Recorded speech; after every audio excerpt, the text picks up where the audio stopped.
nanti di akhir zaman itu banyak fitnah. Kata Rasulullah, yang duduk lebih baik ketimbang yang berdiri, yang berdiri lebih baik ketimbang yang jalan biasa lebih baik ketimbang yang jalan bergegas. Man tasyarrafa laha tastasrifu. Fitnah itu adalah siapa yang terlibat maka akan semakin parah. Assalamualaikum warahmatullahi wabarakatuh. Bismillahirrahmanirrahim. Saya mau membaca bab tentang faslun fi nafil ibad bi kullil bilad. Bab seharusnya seseorang memberi manfaat kapanpun dia berada, dimanapun dia berada. Jadi kapanpun dan dimanapun dia berada. Wallahu ta'ala wa ja'alani mubarakan aynama kuntum. Aina fi an ibadihi aynama kunna. Di sini diterangkan an-naf'u naf'ani, naf'un fil adyan wa naf'un fil abdan. Wal barakah kasratul khairi wa ziyadatu. Fa'atna wa ala Isa bi kaunihi ja'alahu nafi'an ibadi aynama kana wa haitsu kana. Jadi yang perlu saya terangkan, di antara sifat dasar orang-orang baik adalah di mana saja, kapan saja itu memberi manfaat. Termasuk tentu saat paling sulit. Jadi Nabi Isa menceritakan dirinya itu wa ja'alani mubarakan aynama kuntu, saya ditakdir Allah berada di mana saja memberi berkah, memberi kemanfaatan bagi orang lain. Ada beberapa cerita tentang Nabi Isa. Jadi perlu diketahui ada 3 nabi yang seperiode. Satu Ibrahim dan Nabi Lut. Ibrahim itu sama Nabi Lut itu pernah paman. Kedua Nabi Musa dan Harun. Sebetulnya yang jadi nabi itu Nabi Musa, tapi Nabi Musa karena alsak, lisannya tidak jelas, minta Nabi Harun, ya tentu minta kepada Allah supaya Nabi Harun jadikan nabi. Terus ketiga Nabi Isa dan Yahya. Yahya bin Zakaria, terus Isa ini pernah keponakan Zakaria. Kira-kira kalau di Jawa ya misanan antara Yahya dan Jawa Isa. Jadi ada 3 nabi yang seperiode.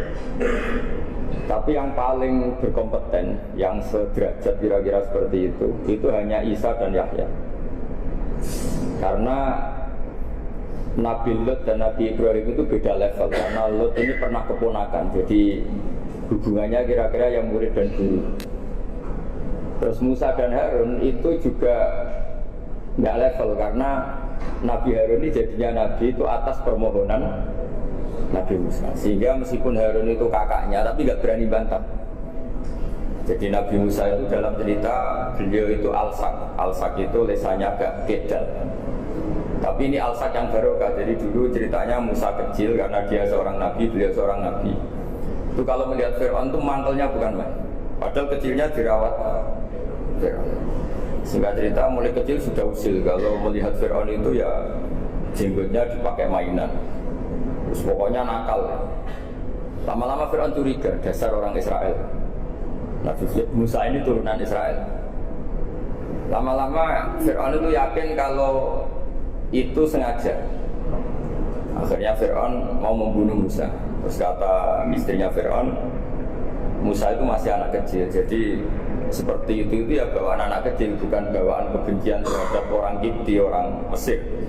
Kalau dalam bahasa kitab kuno Mesir itu Egypt Al-Kipti, makanya disebut Maria Al-Kiptiyah. Kalau orang sekarang bilang Egypt itu bahasa kunonya Mesir itu Al-Kiptiyah. Nah, memang secara bahasa Arab Mesir itu gak mungkin, bahasa Arabnya Mesir itu gak mungkin, karena Misro itu maknanya kota. Jadi kalau kamu bilang kamu kemana, ke Misro, ke kota, lalu kota mana, ya kota Mesir, itu bisa debat kusir. Jadi ya kayak kita lah, kita sekolah di mana? Di madrasah. Madrasah terjemahnya apa? Sekolah. Nah, kemudian oleh istrinya Fir'aun ya gini saja, buktikan kalau Musa itu masih anak kecil. Masyhur itu dalam cerita dikasih bara api sama apel. Sebenarnya Musa kecil ini sudah pintar mau milih apel. Sama malaikat Jibril diarahkan tangannya itu ngambil apa? Bara api terus dikunyah. Itu yang menyebabkan lisannya Musa itu alsak, agak pelan. Nah ketika jadi Rasul itu akan repot karena nanti harus pakai penerjemah. Jadi seorang rasul tapi lesannya tidak apa? Cakap. Akhirnya Nabi Musa realistis ngendikan ketika diutus, wa akhi Harun wa afsahu minni lisanan fa arsilhu ma yarid ayyusaddiquni inni akhafu ayyukadzibun. Ya Allah, saudara saya Harun itu lesannya lebih fasih. Tolong jadikan dia rasul sebagai penguat saya. Akhirnya Allah mengabulkan doanya Nabi Musa, kemudian Harun dijadikan sebagai apa? Rasul. Sehingga meskipun satu angkatan, Harun dan Musa ini enggak level. Artinya enggak level itu ya Harun yang takut Musa. Terus ketiga ini Nabi Yahya dan Nabi Isa. Ini umurnya ya seangkatan, kecerdasannya, jadi nabinya sama-sama mulai kecil. Kita tahu Nabi Yahya termasuk yang diberi kitab Allah, ya Yahya khudil kitaba biquwwah wa atainahu hukma sabiyya. Yahya berpeganglah kitab secara kuat dan dia saya kasih kenabian ketika kecil. Sama dengan Nabi Isa yang disebut wa yukallimun nasa fil mahdi wa kahla. Sehingga karena selevel, dua nabi ini menjadi figur besar dalam manhaj, dalam metode dakwah. Dua, karena masih misanan, jadi kalau Jawa kira-kira mirip misanan. Dua nabi ini kalau memilih satu kampung, itu kalau Nabi Yahya itu milih kalau singgah di satu kampung, Nabi Yahya mesti tanya, orang sini yang paling soleh siapa, yang paling baik siapa. Ya terus singgah atau nginap di rumahnya orang baik tadi. Tapi kalau Nabi Isa enggak, orang sini yang nakal siapa, yang paling beling siapa. Terus Nabi Isa singgah di situ. Akhirnya ada pertanyaan dari Nabi Yahya, lima tanzilu ala syirarin nas. Kenapa kamu selalu singgah di orang-orang nakal? Syiror itu orang-orang nakal.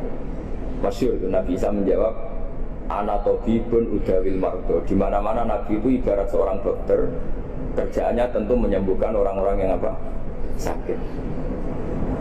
Jadi dua nabi ini sering berdebat, tentu debat yang baik, dan itu menjadi cara Jawa itu punjeri ilmu. Jadi manhaj ilmu besar antara Yahya dan Isa.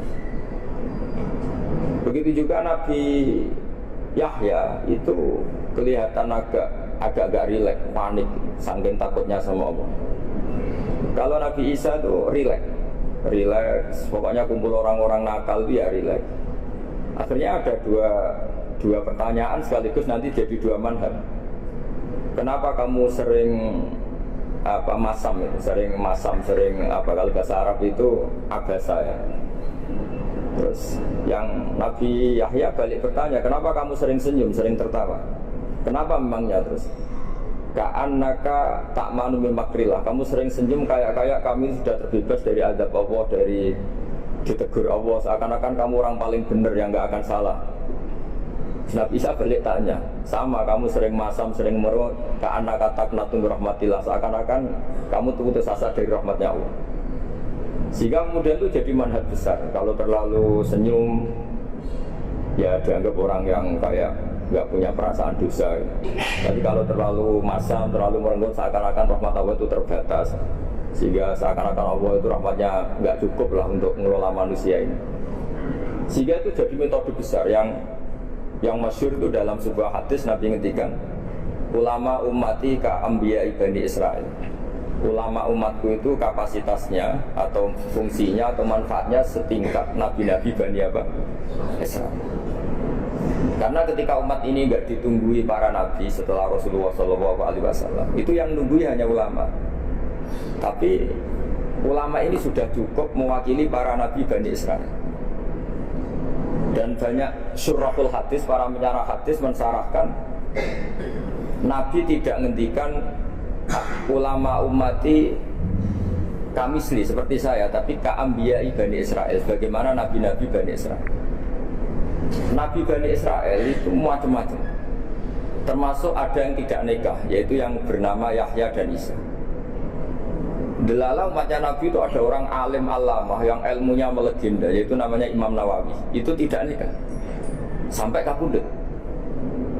Meskipun dalam ajaran syariatnya Nabi an-nikah sunnati, tapi selalu ada orang yang ditakdir tidak nikah karena masyhur, karena sibuk ngurus ilmu. Bukan karena tidak laku, yang jelas itu bukan karena tidak laku. Imam Nawawi itu ganteng, orangnya ya normal. Tapi karena sibuk nulis, beliau sampai kabudut itu tidak nikah. Imam Sibawayh itu suka sekali sama ilmu, menjadi istri utamanya ya ilmu itu. Dia ganteng, Sibawayh itu maknanya itu apel. Dia ganteng sekali, sampai banyak cewek yang senang. Akhirnya dia nikah. Saya nggak pernah dikumpulin. Dia belajar terus.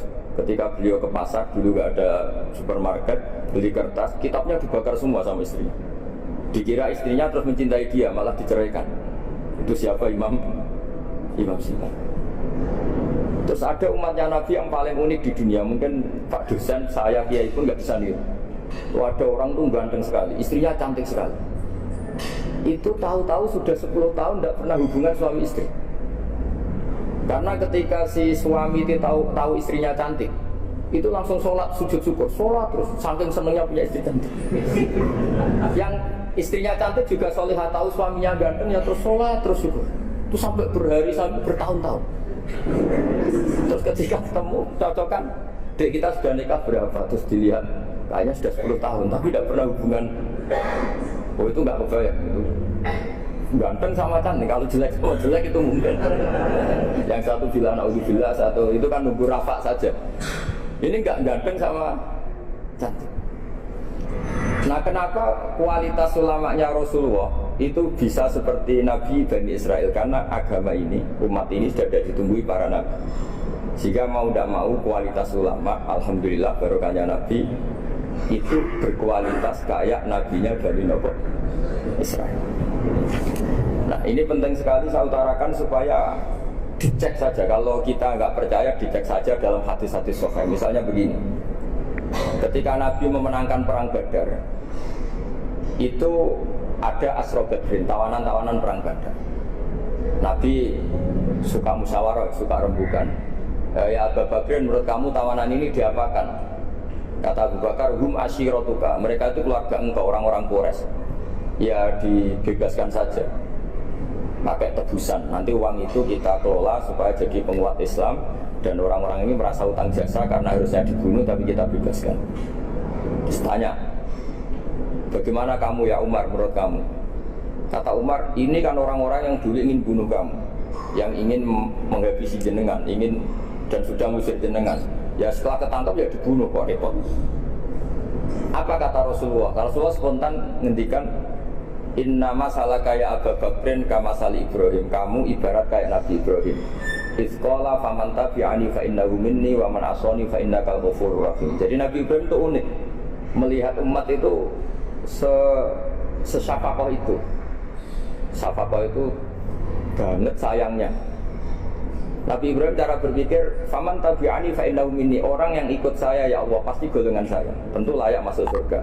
Wa man asani, orang yang mendurhakai saya, fa innaka ghafurur rahim, engkau maha pengampun. Bukan yang mendurhakai langsung masuk neraka, dan engkau maha pengampun. Wa masaluka ya Umar kama salim Nuh, isqala rabbil la tadzar ala ardi minal kafirin dajjal. Umar, kamu mirip Nabi Nuh, inginnya semua orang kafir dihabisin. Ya masyhur kan Nabi Nuh itu nggak ingin ada orang kafir sampai ada banjir tufan.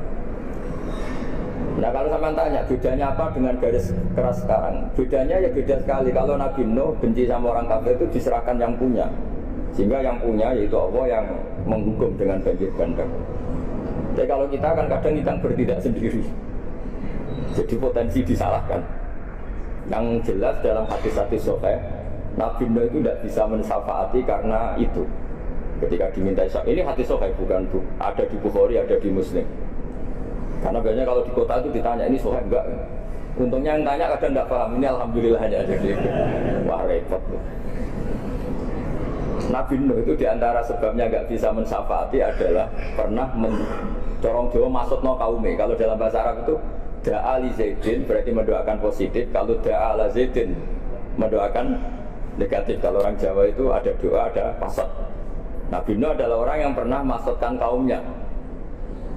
Nah, saya cerita sedikit tentang Nabi Nuh dan Nabi Ibrahim. Nabi Ibrahim dianggap tadi cerminannya Abu Bakar, dianggap niru Ibrahim, cerminannya Umar, dianggap niru Nabi siapa? Nabi Nuh. Lalu kalau sampai tanya, bedanya gimana? Begini logikanya. Andai kan kita mengkaji secara akademik begini. Ada ulama besar namanya Abdul Hasan Asyadzili, itu masyhur di Indonesia menjadi Thariqah Asyadziliyah. Terus ada seorang muridnya minta gini, ya Abdul Hasan Asyadzili, tolong saya dikasih ijazah supaya saya tidak pernah maksiat di bumi ini. Karena saya takut sama Allah, kalau saya maksiat itu merasa tidak nyaman dengan Allah. Abdul Hasan Asyadzili ini malah marah besar. Atuhibbu alla tadhara maghfiratuh. Kalau kamu tidak pernah maksiat, berarti kamu suka maghfirahnya Allah Ta'ala itu tidak kelihatan, karena nggak ada yang maksiat. Tapi bukan dukung kamu yang tidak ada, ini cerita ilmiah. Tapi kalau Said Abdul Al-Haddad itu kebalikannya. Ada orang fasik gitu, hidup berkeliaran, mengganggu masyarakat, ganggu ketertiban agama. Ada kiai atau siapa gitu mendoakan supaya tobat atau dikasih panjang umur supaya nanti bisa tobat. Itu beliau Said Abdul Al-Haddad marah besar. Man da'a li fasikin bil baqa faqad ahabba yusawahu fi ardi. Orang yang mendoakan orang fasik hidup berarti dia suka Allah dimaksiati di buminya. Jadi akhirnya jadi kutub besar, yang satu Syadziliyah, yang satu Haddadiyah. Kenapa ya? Karena tadi yang satu cerminan Nabi Isa, yang satu cerminan Nabi Yahya. Sebagaimana sabda Rasulullah tadi, apa ulama umati ke anbiya'i bani Israil. Jika masyhur dalam aplikasi pengajaran juga gitu. Masyhur sekali dalam kitab-kitab diceritakan. Kalau Said Abdul Al-Haddad, kalau ada orang sowan itu, kamu ngaji sama siapa? Sama si A. Pernah nangis gak pas ngajar? Gak pernah. Udah gak terus, gak usah diterusin ngaji orang seperti itu. Hatinya atas, wong orang iso nangis ya. Tapi kalau Abdul Hasan Asyadzili kebalikan, kamu ngaji sama siapa? Sama si A. Pernah tertawa enggak kalau ngaji? Enggak pernah. Udah, enggak usah ngaji sama orang itu. Orang enggak bisa syukur. jadi itu manhaj besar.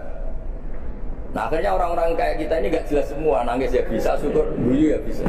Cuma celakanya kalau kita nangis karena tidak punya uang, kalau guyu karena punya uang, itu masalahnya.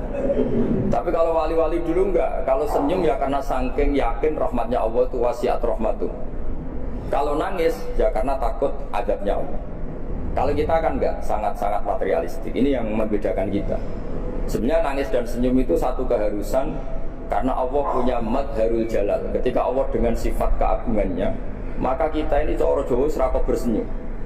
Tapi Allah itu kadang sebagai madharul jamal, adanya satu keasikan. Sehingga yang merengut itu yang salah. Makanya dalam ilmu tasawuf, kutub wali itu hanya dua. Allah dengan madharul jalal, dengan Allah yang madharul jamal. Contoh madharul jalal misalnya gini. Ketika Nabi Musa ingin melihat Allah, saking kangennya ingin melihat Allah, Rabbi arini anzur ilaik, ya Allah saya beri hak untuk melihat engkau. Allah dengan jalalnya gini, Allah itu qadim, superior. Tentu gak layak tersentuh barang hadis itu makhluk. Sehingga ketika falam mata jalla rabbuhu lil jabali ja'alahu dakka wa kharra Musa sa'iqa. Sehingga enggak levelnya, apapun hebatnya Nabi ini tetap makhluk. Sementara Allah itu qadim. Enggak kuat. Makhluk yang fana ini, yang profan ini enggak kuat. Enggak kuat menampung zat yang qadim, yang superior. Sehingga gunung pun hancur. Nabi Musa pingsan. Tapi ketika Allah dengan madharul jamal itu Allah dengan keindahannya, dengan kasih sayangnya, memberi hak makhluknya untuk melihat. Nah di sini ini Allah sering ngendikan wujuhu yauma idzin nadhirah ila rabbiha nadhirah. Nanti ada wajah-wajah yang di surga itu melihat saya, kata Allah. Tapi apakah betul melihat kayak saya melihat dosen, melihat Pak Rektor, melihat teman-teman itu tidak bisa. Karena Allah itu qadim, sehingga meskipun manusia ahlul jannah melihat Allah, tetap Allah ngendikan la tudrikuhul absar wa huwa yudrikul absar. Karena Allah dibalik jamalnya ya punya jalal, dibalik jalalnya juga punya jamal. Sehingga selalu di Quran itu diulang beberapa kali supaya proporsional. Nah kenapa ahli sunnah tetap berkeyakinan Allah bisa dilihat? Logikanya begini, fa inna kulla mawjudin yasihu ayyura. Allah itu zat senyata-nyata wujud dan punya eksistensi. Di mana-mana sesuatu yang wujud itu layak untuk bisa dilihat. Lalu pertanyaannya gini, kenapa kita tidak bisa melihat sekarang kok nunggu di akhirat? Karena mata kita sekarang itu profan, fana. Sementara kita setelah di surga, tubuh kita didesain abadi. Ya saya ulang lagi, setelah kita di surga, semua fisik kita ini didesain abadi. Tentu karena desainnya sudah abadi, layak melihat zat yang abadi. Tapi pertanyaannya, kenapa tidak bisa ikhatoh, tidak bisa melihat sampai faham, la tudrikul absar? Karena abadi kita itu diabadikan. Sebagaimana surga abadinya diabadikan, neraka diabadikan. Sementara Allah abadi dengan dirinya sendiri, yaitu Al-Qayyum, atau dalam bahasa ngajinya qiyamuhu binafsi. Nah lalu pertanyaan, makanya Mu'tazilah itu menentang betul kalau orang di surga bisa melihat Allah. Cara berpikir Mu'tazilah, melihat itu artinya yang dilihat ada arahnya, sementara Allah terbebas dari arah. Tapi kata ahli sunnah, cara berpikir tidak seperti itu. Melihat itu pokoknya tahu. Nah, tahu karena mata itu karena kita ditakdir tahu itu karena mata. Sebetulnya yang menjadikan tahu itu tidak mata. Ya kalau tahu ya tahu saja, bukan harus pakai mata. Itu cara berpikir ahli sunnah wal jamaah. Jadi Sabri ya, bocoran itu. Kenapa madzhab ahli sunnah itu yang dipilih oleh banyak mayoritas di dunia, jumhur itu.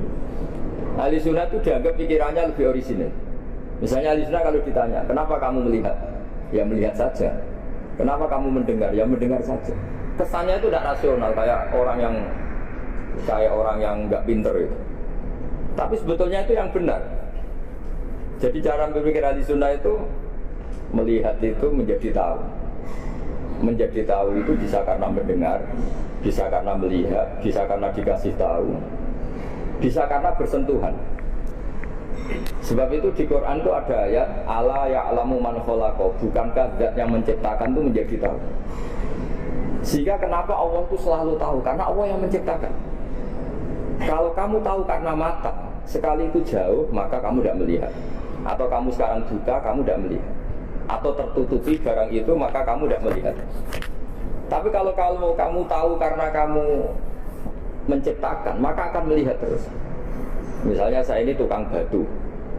Saya ingat betul ketika saya bangun Monas, itu pulpen saya tak tanam di dalam Monas. Saya ingat betul kalau pulpen saya warnanya putih, tak tanam di Monas 2 meter dari fondasi. Setelah saya pulang ke Jogja ditanya, di dalam Monas ada apa? Ada pulpen.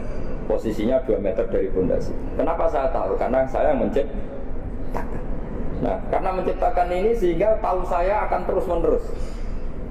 Tapi kalau tahu karena mata, sekali barang itu tertutupi, nggak tahu. Misalnya saya tahu jenengan karena dekat sekali jenengan kemana-mana, saya sudah tidak tahu. Tapi kalau saya menaruh sesuatu di tubuh Anda, sehingga kamu kemana-mana sudah tahu bahwa barang itu ada di tubuh. Nanti kalau ada yang protes, tapi bisa saja Gus barang itu dicuri orang, kemudian Anda tidak tahu. Yang menjadi tidak tahu karena saya sudah tidak menciptakan suasana itu. Selagi saya yang menciptakan, maka akan tahu terus. Nah, tapi karena Allah ini menciptakan semua yang ada di bumi, maka Allah tahu terus. Jika Allah tahu cara bikin kuman, terus tahu bahwa manusia itu punya kuman, kumannya punya organ, organnya juga punya kuman. Terus tidak kebayang.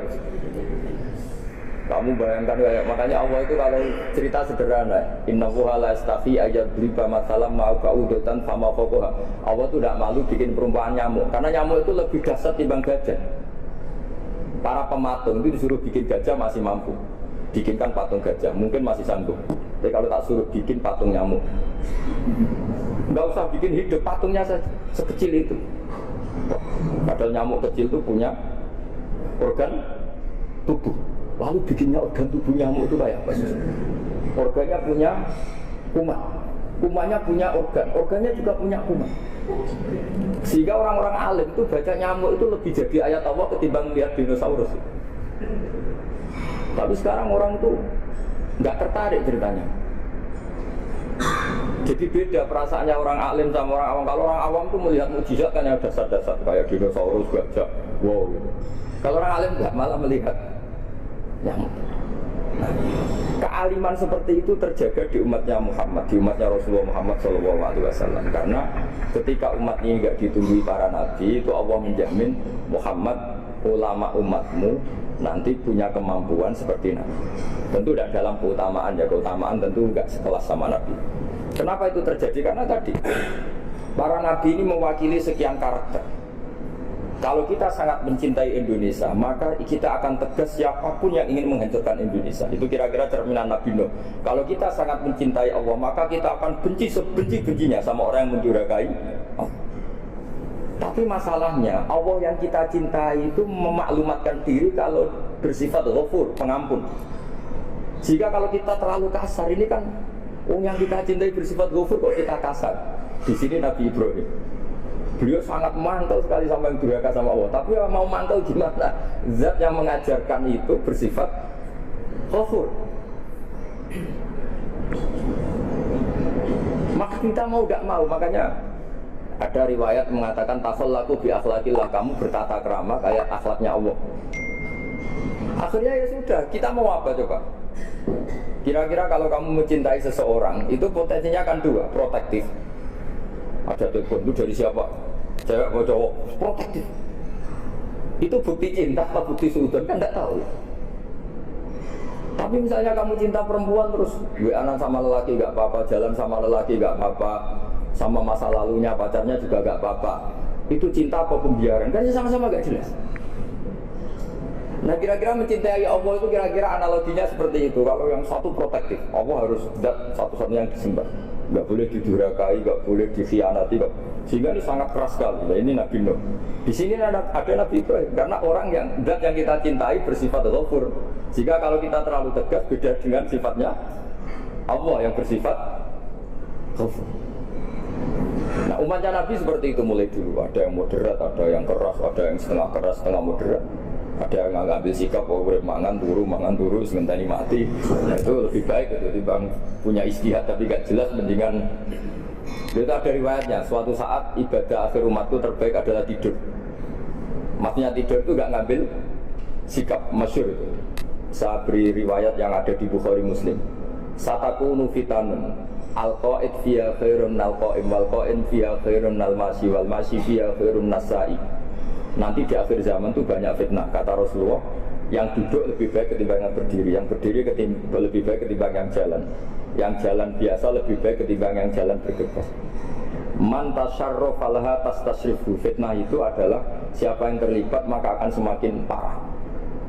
Jika semenjak itu ulama berpikir nanti di akhir zaman kalau ada fitnah, itu sebaiknya orang ngambil sikap sepasif-pasifnya, secuek-cueknya.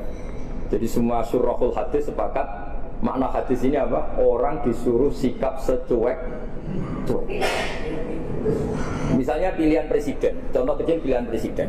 Mungkin para intelektual gak merasa, tapi kalau ulama itu cara berpikir beda. Pilihan presiden, kamu fanatik milih A, yang satu fanatik milih B.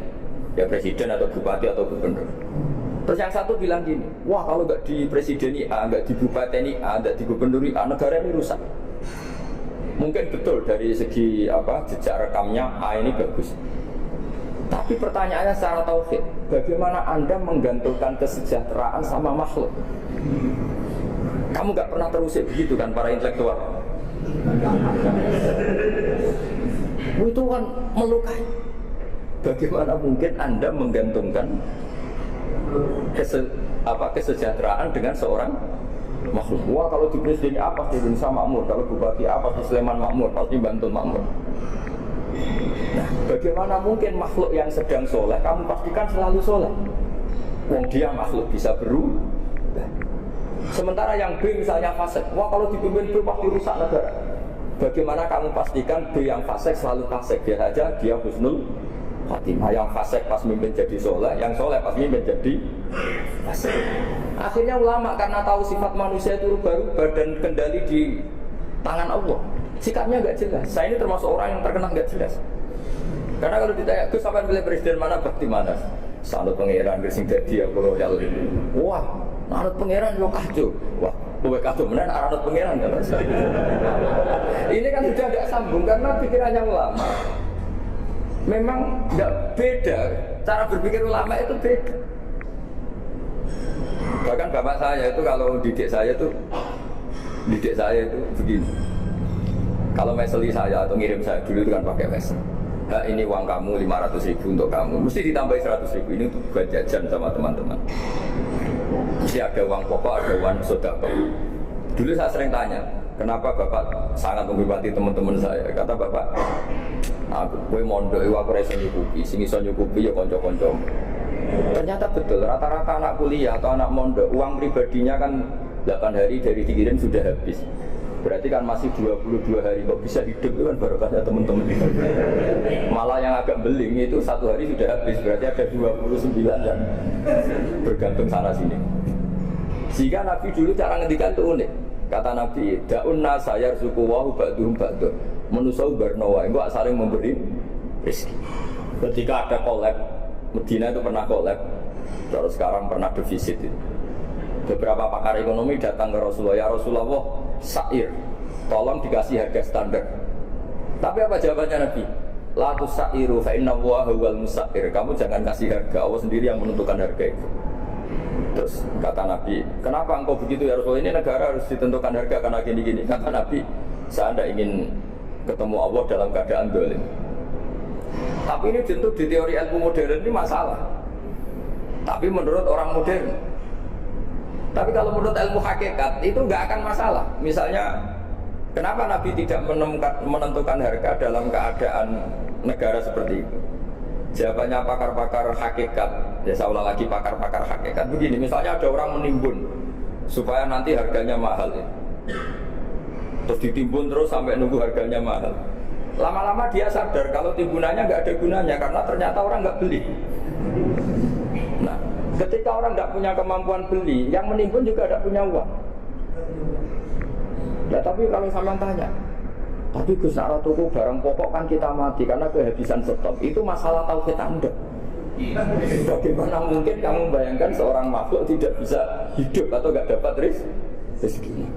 Nabi itu orang yang sampai ke derajat hakikat, dari tidak pernah bayangkan gitu.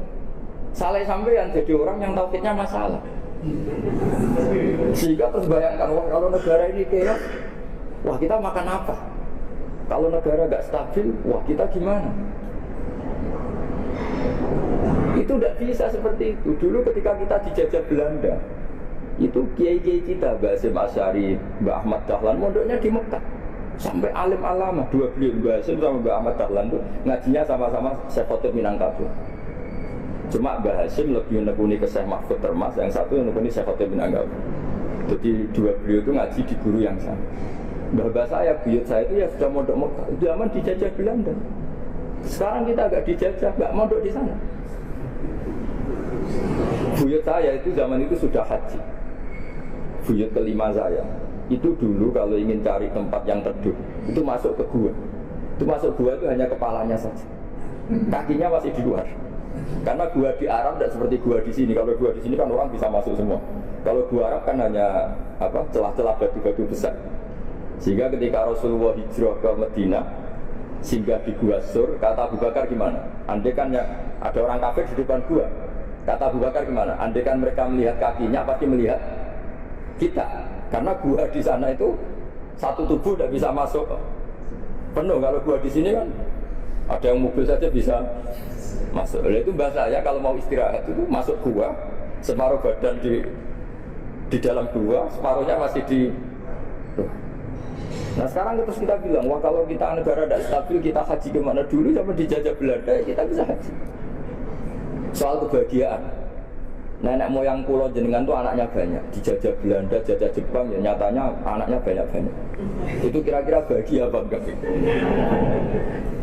Nah, artinya gini ya, tentu kita tidak ingin dijajah itu tentu ya. Tapi kita ini selalu latah.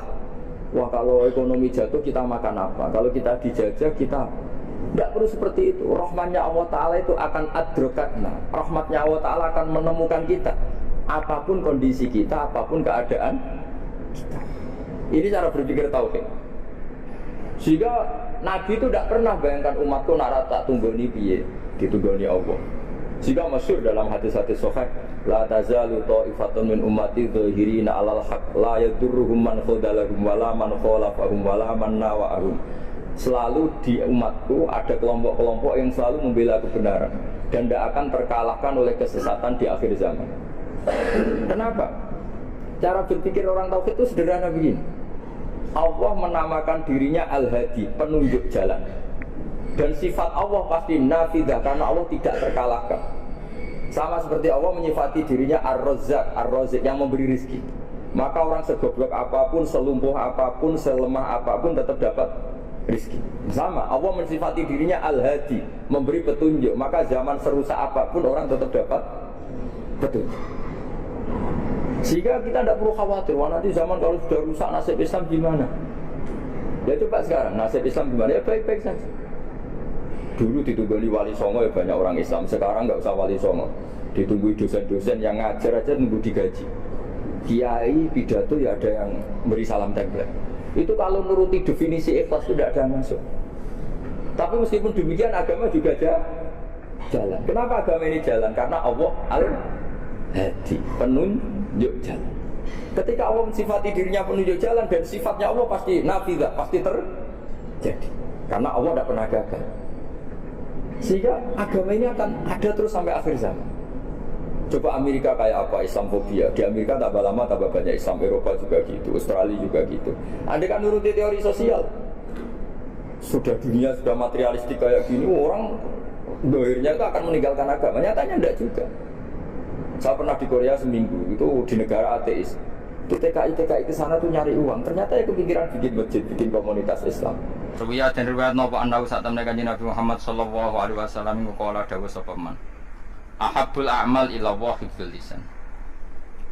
Ahabbul amali. Utawi luwih seneng-senenge ngamal ila Allah maring Allah taala hifdzul lisan iku jaga lisan. Jadi Nabi ora ngendikan meneng, asline keliru. Kula niku rapati setuju, teksi meneng wis. Repot. Nyata nih kula terangno nggih.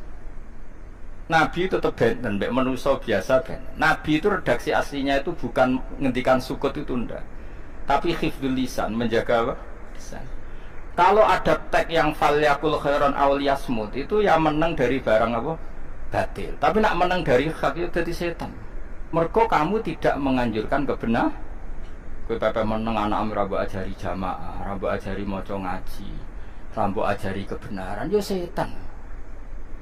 Atau ngomong terus tapi ra penting ya setan. Makanya kan kalau ini tenan, kalau panjang kalau niati saking dalam, kalau akhir-akhir ini sering sinau Kitabul Hudud wal Jinayat. Ini rumah tenan. Karena ini pertaruhan pulau di mensuan pangeran. Begini loh masalah utama kita itu. Kita akan hidup di era buku ya, banyak buku ditulis ya tentang psikologi, tentang sosiologi, tentang apa-apa. Dan itu jadi rumus. Terus buku-buku ini diseminarkan, ditulis di media, baik cetak maupun elektronik, di medsos kan macam-macam. Dan ini memenuhi publik. Sementara sing soleh-soleh dengan alasan asukut asalama terus menang. Iku malah kita kedosan kan, yakin kedosan, ra bakal ya dadi wali. Iku setonun akhros, setan sing nopo? Bisu, karena kita akhirnya tidak ngomong kebenaran. Sama tak cerita nih. Pertama Nabi jadi Nabi itu ciri khasnya adalah harus ngendikan. Bahkan pertama harus ngendikan bahwa saya ini Nabi. Saya ini membawa kebenaran. Nah kenapa ini penting? Begini, rungokno ya. Misalnya gini. Kowe jagungan mbek wong fasik. Ning donya pisan karo rasane wong ayu. Serai enak. Sehingga terus terjadilah rumus enak yang ngrasakno wong ayu. Ketemu wong fasik yang lebih dari itu. Ngrasakno wong ayu kok sitok kudu bolak-balik. Akhirnya terjadi satu paham nek mate urip iku ya ngrasakno wong ayu. Bayangkan kalau itu di anak-anak puber yang enggak ngerti apa-apa. Akhirnya boleh duit ya demi ngrasakno wong ayu. Semuanya dikerahkan ke sana. Terus yang soleh menang. Bandingkan misalnya kalau yang soleh gelem ngomong. Diceritani Imam Ghazali, diceritani Syaikhul Qadir Jilani, sehingga anak-anak ini cita-citanya kepen dadi wali, kepen dadi wong soleh. Akhirnya jaluk carane warai wudu, njuk carane ngaji pesolatan, njuk carane sujud sing bener. Lahirlah gerakan besar-besaran wong kepen iso maca Quran. Sembah lah soal metode maca do khilaf lah, tapi aku setuju. Cek ikra, cek qiraat, cek yambu'a, cek nanti yambuh, seniate mbuh merarok. Pokoknya lumayan ada keinginan masif wong kepengin iso maca Quran. Iki barokah wong ngomong ta wong meneng aku takut. Ayo coba.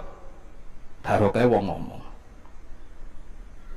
Artinya apa? Kayak apa bahayanya kalau orang batil mempromosikan kebatilannya yang hak Mana bolak-balik ngomong, sing kok Mustafa menang lah ini ra mesti dadi wali. Ning Indonesia wae wong men dihormati, karismatik. Karismatik mbahmu asline ya ora karismatik. Orang yang enggak pernah ngisi ruangan kerajaane Allah dengan kebenaran. Akhirnya ruang ini diisi kebatilan.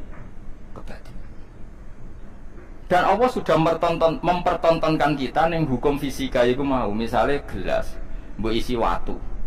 Terus mbok isi banyu. Ruang jatahe watu tentu gak terisi air. Karena kadung ditempati apa? Watu. Sama. Kalau kebaikan itu sudah ngisi ruang, maka ini tidak bisa digusur oleh kebatilan. Ya kayak tadi misalnya, wong Indonesia sing gelem salat. Wis salat tok lah, ora pati alim lah.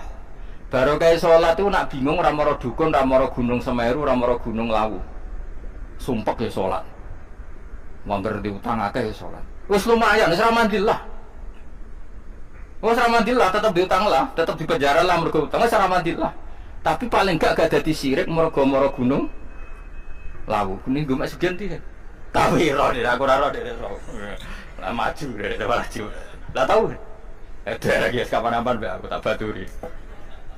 Kok setan kono ketemu aku langsung Islam. Cocokan sih.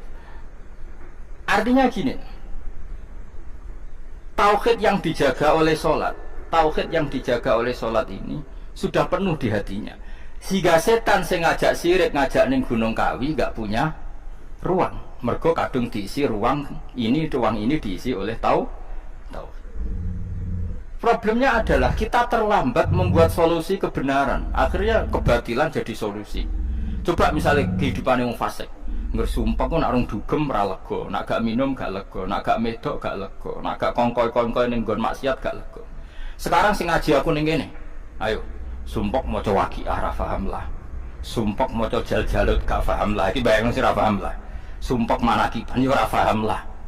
Sumpah ngomong sunah-sunah Rasul yo ora paham lah. Piye-piye sementing ora maksiat. Iku wis menang. Dan ini dimulai dari karena kita mempromosikan kebenaran. Artinya ngene, nak misalnya wong soleh ciri utamanya menang, habis kita karena nanti semua ruang diisi komentar-komentarnya wong batil.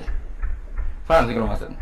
Mulane sekali wong menang dari kebenaran, dawuh ulama-ulama setonun akhros. Iku setan sing bisu. Paham ya? Karena tadi kita harus ada kompetisi. Makanya Nabi sebenarnya ngendikan hifdzul lisan, jaga lisan sangka omongan yang tidak penting. Ojo kok termasuk omongan penting lah menang, yo repot.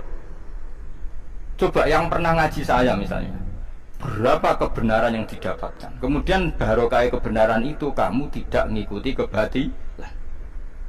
Bal naqdhifu bil haqqi 'alal batil fayadmaghuhu fa idza huwa zahiq.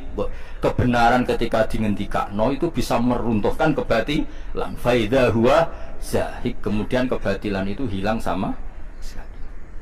Lho kalau nanti lo ketemu tiang PKI, pakar komunis. Nantang saya begini, Pak Bak, saya tidak mau Islam sebelum Anda menjelaskan Tuhan itu siapa. Jawabku ya enak. Ya apa-apa kayak Islam, tapi ada bodoh bareng. Maksudnya gimana bodoh bareng? Ya misalnya ono kertas kobong ya usah, ono sebabnya. Ya sudah, tahu-tahu kobong. Yang menjadi kobong kebetulan tidak bisa Bapak. Kobong itu karena ada api. Ya berarti ada sebabnya ada. Ya wis namun alam raya itu wujud itu butuh sebab. Nah sebab itu cara Islam jenenge Allah. Mau jenenge itu Allah. Cara kowe sebab. Kowe ora bahasa Arab Allah, musabbibul asbab. Sesuai. Berarti pangeran sebab tuh Pak. Iya. Nak ngono Islam lah sih, piye aseman Islam dari Islam lah.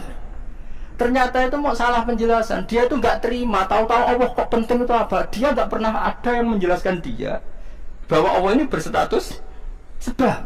Setelah dijelaskan ternyata dia mau Islam. Saya ulang lagi, kita kadang terlalu kan saking suwene istiqomah nanti goblok kira karuan. Jadi yang nerangno Allah wis ra kreatif. Napa? Kreatif. Ayo ora usah protes ada. Ngomong padha ra jelas ada protes. Kalau sampai ngaji ilmu kalam itu ilmu mantek, ilmu logika.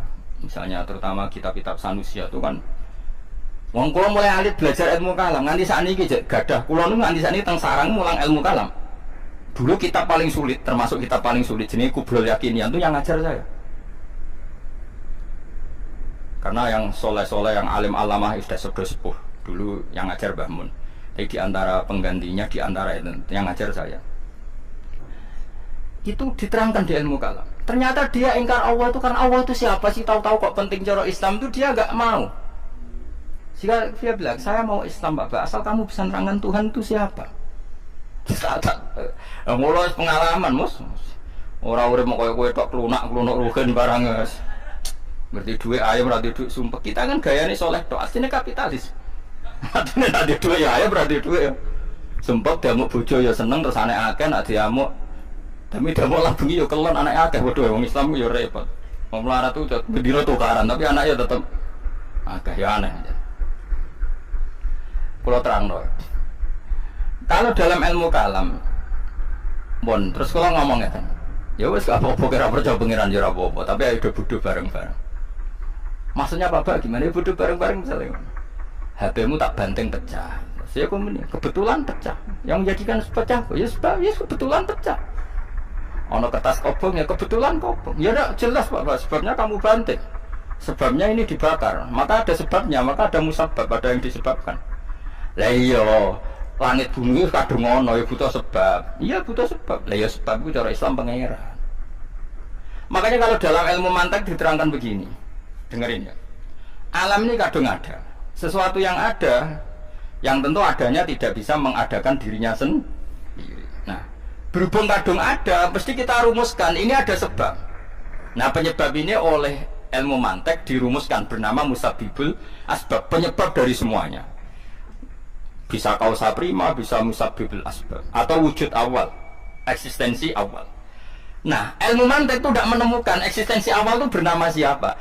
Islam datang menamai itu bernama Allah. Paham ya? Makanya kata ilmu mantek itu hanya menamakan itu musabibul asbab, kausa prima, tapi terus oleh Islam dinamakan itu Allah.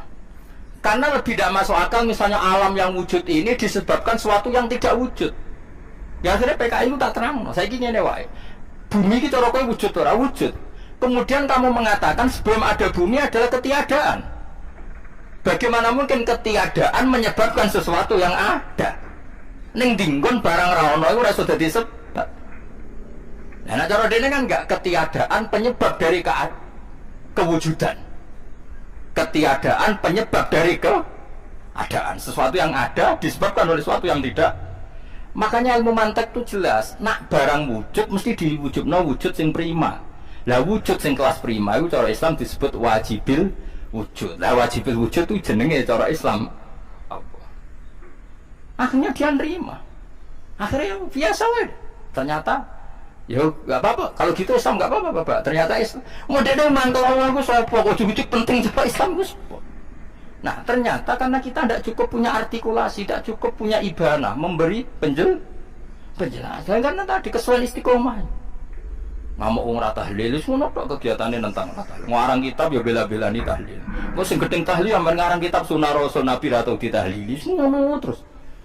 Umpama tahlil apik mesti sing nglakoni sahabat. Sahabat itu lawan barang apik, nganti ra nglakoni mergo ngerti ra apik. Ya kok ora mikir, kanjeng Nabi ditahlili ngenyak, karuan swarga ditahlili. Tahlil ono dongane, Allah mugi-mugi salah-salah di sepuro. Ngomong ngono kafir, Nabi jadi salah di sepuro, karuan mlebu swarga. Pemene nek donga mugi-mugi mayit mlebu swarga, malah kafir ping 13. Nabi jebot dongane mlebu swarga. Musim duwe. Wong resensi swarga terserah Kanjeng Nabi malah mbok dongano. Ngono terus, terlalu kita istiqomah itu terlalu, nganti ilang akale. Wah, anggar sing NU ngeceng wong ora tahlil, sing ora NU ngeceng wong tahlil, ngono terus digo kegiatan. Ora go kegiatan tok go identitas. Ndak boleh seperti itu terus, itu ndak boleh. Mbok yo sekali-kali bahas sesuatu yang dibahas Quran. Sama ditani Jubair bin Mut'im cerdas-cerdas wong Quraisy. Dia tuh ndak mau pernah masuk Islam. Makanya saya ini untuk barokah Quran bisa begini. Singkat cerita Jubair bin Mut'im ketika perang Badar kalah, walhasil dia ditawan. Pas ditawan maghrib Nabi ngimamin lalah baca surat Wattur wa kitabim mastur fi raqqim mansur wal baitil makmur saterusnya. Terus di antara itu ada ayat am khalaqus samawati wal ard bala yuqinun. Bandara pokoknya ada ayat-ayat gitu. Ya sudah, kalau kamu tidak ngakui Allah itu Tuhan ya gini saja. Bayangkan kamu yang menciptakan langit dan bumi. Allah itu nantang orang-orang gitu. Gak apa-apa kata Allah, saya enggak kamu anggap yang menciptakan langit dan bumi, tapi kamu harus berkeyakinan kamulah yang menciptakan langit dan bumi. Bala yuqinun, mereka pun enggak pernah yakin kan, mereka tahu kalau mereka juga enggak pencipta langit dan bumi. Ya sudah, kalau saya enggak yang menciptakan langit dan bumi, ya anggap saja langit bumi ini diciptakan tanpa sebab. Am khuliqu min ghairi syai'in. Berarti semua keadaan ini diciptakan tanpa sebab. Mereka juga ya iso barang wujud ditampa. Sebab akhirnya juga takut. Cerdas juga Muhammad. Nangis deh. Neng tawanan nangis. Kandani Muhammad aku saiki Islam. Kadane wong cerdas. Tuh utaknya tuh bolak-balik mbek Quran. Lah kowe maca Quran men Yasin liyane ngati. Subhanallah. Tapi piye meneng apale? Yasin ora ayat iku kan. Dr. Ahmad Hambal cek urip ngomong anu penjara kabeh yakin. Cara cek urip untung wis kabudut. Senat penjara klothok kok. Sama tadi kami rasa tersinggung biasa ya Mas. Biasa ya Mas. Karena ada TNU ya bener malah hidrokukulo la hidroku. Ahmad Hambal ana muridé sering maca Yasin, sing tok maca Waqiah, sing tok tukang maca Tabarok. Dipuarani dubamu. Kira-kira ngene kamu bahasa Arab ngene. Ayaku nusyai'un minal Qur'ani mahjur. Kowe kepengin Quran liyane berstatus mahjur ditinggalno. Sok ben Quran iku matur ning Allah, di antara mature iku inna qaumit takhudhu hadzal Qur'ana mahjur. Kau nak maca Yasin tok berarti hajar ta surat At-Tur, wa hajar ta surat Al-Waqiah, wa hajar ta surat Ar-Ra'd, wa hajar ta surat Al-Baqarah. Surat liyane mbok tinggal. Padahal Quran sampeyan maturane pangeran Gusti kula pun ditinggal. Fa anta idza qara'ta Yasin faqat fa anta hajar ta surat Ar-Ra'd, wa surat Al-Baqarah, wa surat Ali Imran, wa hajar ta surat kadza wa kadza. Berarti sangka 114 ayat sing mbok maca sitok-tok ninggal 111 ayat. Sampeyan protes kabeh mbek pangeran. Jibril pemenang, kok iso dadi Yasin tok piye? Wong aku nurono ku lengkap.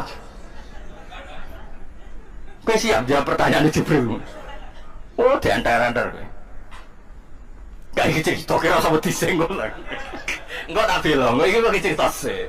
Ora usah. Ora oleh ngono.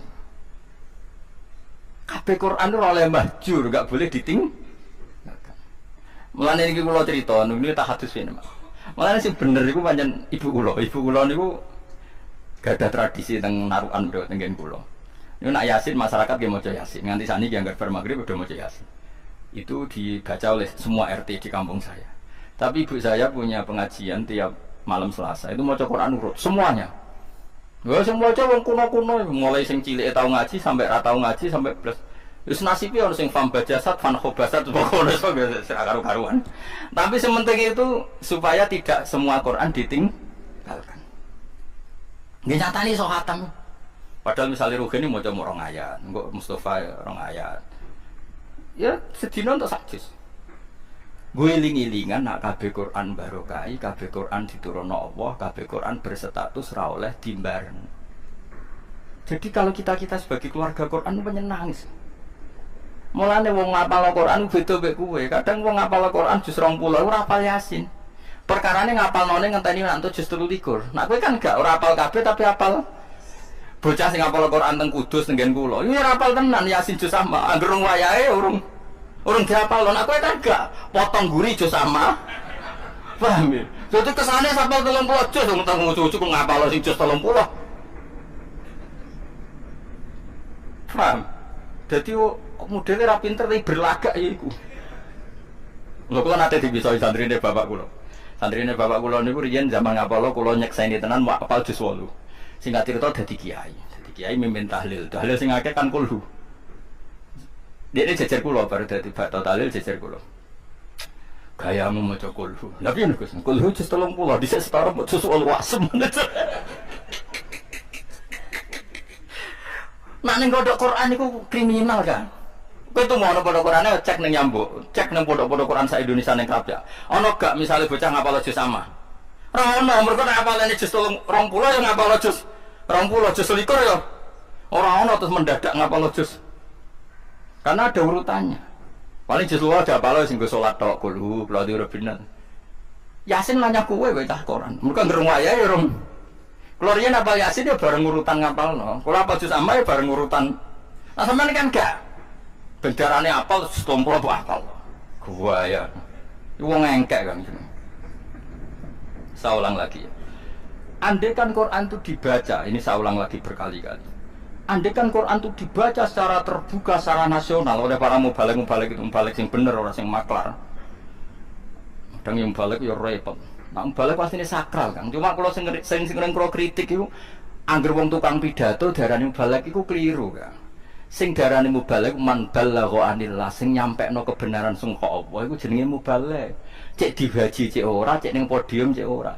Nabi iku di sifat wajib tabligh. Apa Nabi nek ape ngendikan kebenaran cung tak takno podium, siapkan MC, engko aku tak ngendikan. Ono ta orang niku. Ya ora ono Nabi ketemu Mustafa ya terus ngandani Mustafa. Kadang bar salat kepengin ngendikan nggih. Ngendikan. Engko nek wong wedok takok wis kumpul ngaji ora ono MC-ne. Ya ora usah podium. Lha iku mubalik tenan iku mubalik bener iku. Ha iku ora gelem ngomong barang kebenaran nek ono sing bayar, ono sing nanggap lagi gelem. Nek ngono tenan ya masalah. Tapi muga-muga ora lah kadang-kadang tok. Artinya ngono iku kadang-kadang tapi tenanane kok ning ngisore panggung. Nek ngono tak dongakno donya akhirat. Tapi nek ambek wong dhewean ngomong ra tenanan bareng panggung kok tenanan salamat. Ya berarti dia ngomong kebenaran tenanan tak dibayar. Nah ora dibayar, ora tenanan. Berarti ora krana pangeran. Itu kudu dikritik. Tapi kira usah ngritik kira kelas kualat. Lah jenengan kok kodo aku beda, aku ora kowe kok. Senengan madakno barang ra padha. Wah aku nak ngritik ngono-ngono iku kaya aja melo-melo. Iki permainan sesama kiai ora usah melo. Lha Mas Imam Ghazali Ihya iku kitabe dimulai kitab ulama sul. Memang sama Ihya muji kiai tok. Ihya iku diantara dibuka ngarang kitab apa? Bab ulama sul. Ngono Imam Ghazali namanya Ihya itu dibakar bolak-balik. Ihya itu pertama terbit dibakar kang Maghribi. Perkarane dikawiti mbek ulama. Sul ngamuk. Golek ilmu ra ikhlas sul. Untuk dhuwit sul. Kiai kok ngongkonan santri sul. Berarti santri koyo budake diatur ngalor kidul sesuai hadun nafsi sul. Wah iki kabeh mangal dobong ya. Ora ya dobong dhisik kiai ku sing hasud wali. Kiai dhisik sing hasud wae wali. Bareng dobong ngipi srengenge terbit kok kulon. Berarti pengenan ra itu balik temen. Lah saiki ora sing hasud ra wali, ora ono sing ngelingno. Dhisik ku lha nganti dilingno Kanjeng Nabi ra wali lho. Kok diiyat iku ora seneng mbek Imam Ghazali. Padha ulama ora seneng blas dene jenenge Imam Ghazali. Tapi wong padha waline. Nguipi ketemu Kanjeng Nabi. Nguipi. Niki lho Kanjeng Nabi sing mboten seneng kitab kula. Terus jawe Kanjeng Nabi dawuh, "Ha ti alian, saya ahli celuk." Bareng ahli diceluk. "Saya aku wacana Ihya. Salah ning ndi kok nganti ora oleh mbek wong iki sik diwaca." Bareng diwaca, salah iki. Akhire kok dia tangi turu terus pengumuman saya besok ngorek ya lho. Di saya sing hasud wali dadi didadani Kanjeng Nabi. Wong saiki kan padha ra wali ne. Akhire wis ngene iki kuwabe ngomong ngalor ngidul ora ono sing negur. Lah apa Nabi negur kowe kenal ora? Dhisik iku tak critani, dhisik iku ora ono ulama terkenal kecuali disahno Rasulullah sallallahu alaihi wasallam. Saiki ora disahno MUI cukup. Disahno MC cukup anggere MC muni Syaibul Fadilah wa fil khusus Syaibul Fadilah. Enggang kilo teko sah wis pokoke apa? Sah. Anggere MC muni Kiai Haji yo sah. Ning baliho ana kiai yo sah. Dhisik ora kan. Imam Ghazali, Imam Syafi'i kuwabeh mesti do dipeni Kanjeng Nabi. Imam Bukhari pertama nerbitkan kitab Bukhari sing dadi as-sahhul kutub ba'da kitabillah, sing dadi kitab paling sahih sawise Quran dan iku dekne iku tiap neliti hadis sause sesuai disiplin ilmu jenenge al-jarh wa ta'dil, mengecek kualitas rawi iki jenenge apa al-jarh wa ta'dil. Iku tahu dekne ada orang terkenal sangat-sangat soleh wonge alim alama. Bareng diparani Imam Bukhari iku pas makane khimar. Khimar iku ucul. Ki Jawa nak nyontokno pitik, asline zaman iku ora ono pitik nggih. Persise contoh khimar, tapi mbek Ki Jawa contone dadi pitik. Mbok kok dimodifikasi dadi pitik. Khimar iku ucul. Terus dekne nggawa tibnan iku apa? Dedeg. Ya dedak ya ditakok ning gone tangane. Lah khimar ku seneng diparani. Bareng marah kape mangan terus dicekel. Ngono mampu ada semula. 5 dalam tak khudu hadis minni. Kaya ora sida ngaji hadis dengan bodoni. Bodoni khimare kriminal dari Imam Bukhari. Dadi cara Imam Bukhari orang lha terus dadi ke Jawa contoh kur pitik bareng marah kok cekel. Iki cara Imam Bukhari gak siko. Mergo tau bodoni pitik. Lah kita bodoni wong. Bojo kok bodoni meneng wong liya. Sing mbok bodoni ora wong liya tok, bojomu ya korban kabeh. Agama mbok bodoni. Ora sama-sama biasa wae. Zaman akhir. Salah wis kakean masuk orang wis ta rasa tobat wis kangelan. Pokoke mau arep-arep rahmate Allah. Wis tobatmu ora cukup. Nggo salahmu ora cukup. Sing cukup namung rahmate Allah. Gak gelem. Tapi apa yang terjadi? Imam Bukhari sausé neliti hadis, sausé sahih, dia sholat 2 rakaat. Terus dia kasef. Angger wangi ya sahih, nek ora wangi rapati sahih. Tapi itu pun kitab itu belum dicetak. Saya ulang, kitab itu belum dicetak. Nganti dia mimpi dan semua ulama daerah itu mimpi. Dekne iku Rasulullah itu liwat dan gambaran Rasulullah tiap delamaane Nabi ngecap ning tanah. Zamane cara Indonesia niku kados lalah rodok becek. Jadi hatta ada atharu qadami. Jadi Nabi itu meninggalkan atharu apa? Qadam. Dan setiap atharu qadami Rasulullah itu Imam Bukhari wati'a ma wati'ahu qadamu Rasulillah. Jadi persis. Plak. Imam Bukhari di situ plak. Terus ditakwil be ulama seantero itu di era itu nak ngono sing persis hadis sing persis kaya zaman Nabi dawuh yo hadise Imam Bukhari. Terus wis nak ngono Imam Bukhari imam. Ihya ayo ngono zaman dadi gunjingan ono wong salat ning multazam dongane iku ya Allah kula kudu roh kebenaran ihya. Kitab kok populer ngene. Suwes akhir donga terus ngipi nang multazam masyhur. Ya Rasulullah sekarang baru tren-trennya ihya. Menurut jenengan posisi ihya itu kayak apa? Mau ngipi. Ana Abu Hanifah nggawa kitabe. Musnadu Abu Hanifah diwaca ning ngarepe Kanjeng Nabi. Kanjeng Nabi ngendikan asabta bener. Terus Imam Syafi'i, terakhir Imam Ghazali. Hadil ihya terus diwaca. Bareng diwaca Imam Ghazali apa Kanjeng Nabi fama ra'aitu Rasulullah yatabassamu sururan li ahadin katabassumihi li Rasulillah. Aku ora roh Nabi seceria itu ketika kitab-kitab dibaca kayak cerianya ketika ihya dibaca. Akhirnya wong iku terus setelah turun memaklumatkan, iku Ghazali ku ulama tenan, ihya ulama tenan. Saiki ora cukup MUI, cukup MC, cukup baliho, cukup konsensus bersama. Pemenang tambah kendel bid'ah wong, tambah ulama. Utawa goblok tapi meneng tambah ulama mergo ora ketara goblokis. Pokoke saiki modus. Ya sing modus sing ora ya ora maksudnya ora usah tersinggung biasa wae. Maksudnya dulu legitimasi ulama itu sampai seperti itu. Jenenge Imam Nafi' niku nak maca Quran niku mulute ku wangi. Padahal dia bayar atau sikatan. Dia niku 100 sikatan gara-gara kena nopo jenengan kon maca Quran mulute wangi. Aku iku tau nasehno Quranku min awali hatta akhiri ning Rasulullah. Sau disebul Nabi. Semenjak iku aku duwe keramat mulutku iku wangi. Masyhur itu kramate Imam Nafi' iku nak maca Quran iku mulute wangi. Kowe tau disemak Kanjeng Nabi. Ya ngono wisuda untuk dhuwit barang iku aneh-aneh. Khatam Quran dari orang tua ngirimi akeh. Ya siku penggaweanmu ya siku. Kiai ini untuk duit pas ke khataman, kue untuk duit mereka khataman. Tapi aja salah no lumayan di bang ora karu-karuan. Ini semua lumayan no rasa mbok salam no rasa mbok bener no biasa wae. Paham? Jadi dulu itu pengujian kitab itu sampai di tasih itu. Dan itu masyhur sampai terakhir era terus sampai era Imam Nawawi era Imam Nawawi nate bantah-bantahan betiang. Lucu. Bantah-bantahan. Bantah-bantahan ora bar. Terus taruhannya yo wis ngenteni keputusane Kanjeng Nabi piye. Padahal Imam Nawawi tahun 600 Hijriah. Bareng ngenteni keputusan Nabi musuhe debat itu bengi dipeni ketemu Nabi. Nabi dhewe ya koyo ngendikan wong fikih nganggo bahasa fikih. Al qaulu ma qalahun Nawawi. Gitu yo bener kowe jebule. Iya Kanjeng Nabi gitu ya. Al qaulu ma qalahun Nawawi mana al qaul musaddaq ma qalahun Nawawi. Sing bener iku pendapate. Nah, semenjak itu langsung taslim. Ya aku murid tem, Kanjeng Nabi tidak koni pendapat. Saya kira usah. Saman pokoknya saya kira. Ulama itu tahu lisensi. Pemenang kemenak malah pergi aturan apa?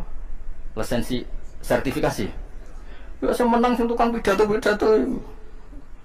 Mustafa ora mlebu mesti. Roken ya ora mlebu. Wong alim koyo aku ora mesti mlebu. Kok ora iso pidato.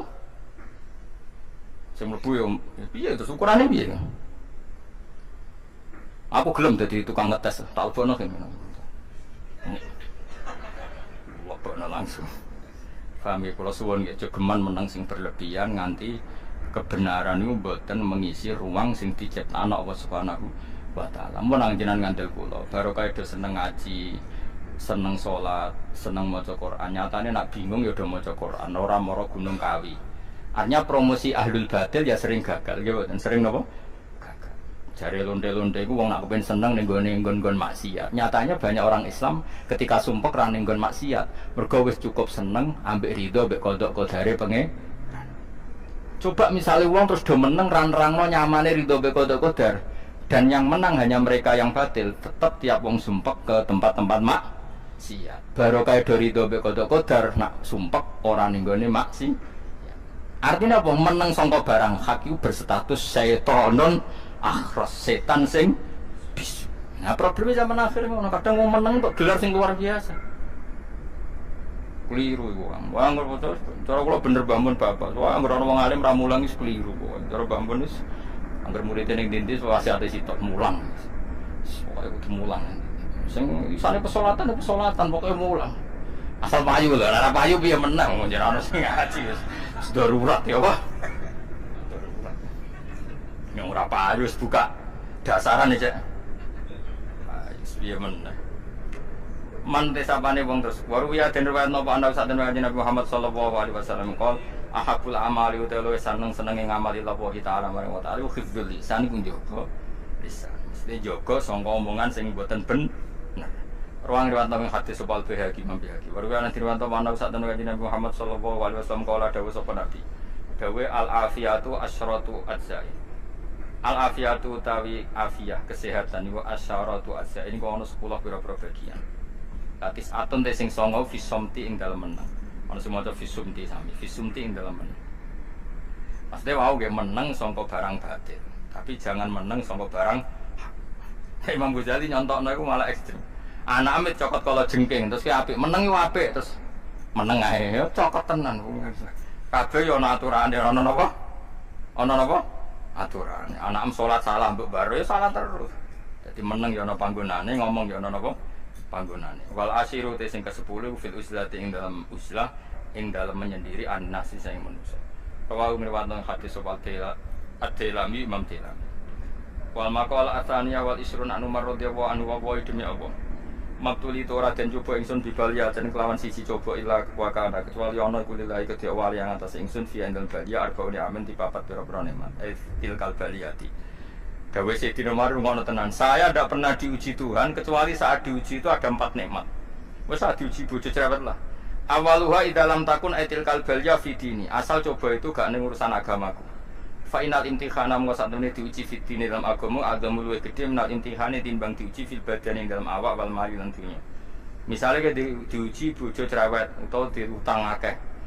Pira-pira aku ora PKI, pira-pira aku ora kafir, ora dadi wong non muslim. Alhamdulillah coba aku ora urusan agama ya. Idza lam takun fi dini alhamdulillah coba aku ora urusan apa? Agama. Wasane te kaping pindho iku Islam takun nalikane ora ana apa balia baliyatu aduma luwih gedhe minati nimbang balia sing tak alami.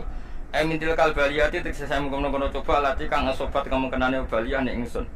Misale ke bojo cerewet judes, pira-pira ora minggat. Alhamdulillah cek temu-temu ning omah. Pokoke yang bayangno yang lebih buruk. Paham nggih? Bayangno yang lebih napa? Buruk. Paham nggih? Misalnya anakku sekolah orang munggah piye, Gus? Pira-pira ora narkoba, ora munggah biasa, istiqomah. Pokoke gawe enteng ae. Karena ternyata enggak ada coba yang lebih ekstrim. Wasalisu te kang kaping 3 dalam takun nalikane ora ana pebalya muharramar ridho iku dadekna aku ora ridho. Imam Nu arido tegese kacegah ridho biaklan bidil kalbalia. Artinya pira-pira aku dicoba ngene cek kuat. Warabiu te kaping 4 ngene andi sak temene ingsun arju arep-arep ingsun atawa bae ganjaran alih ing atase tilkal balia.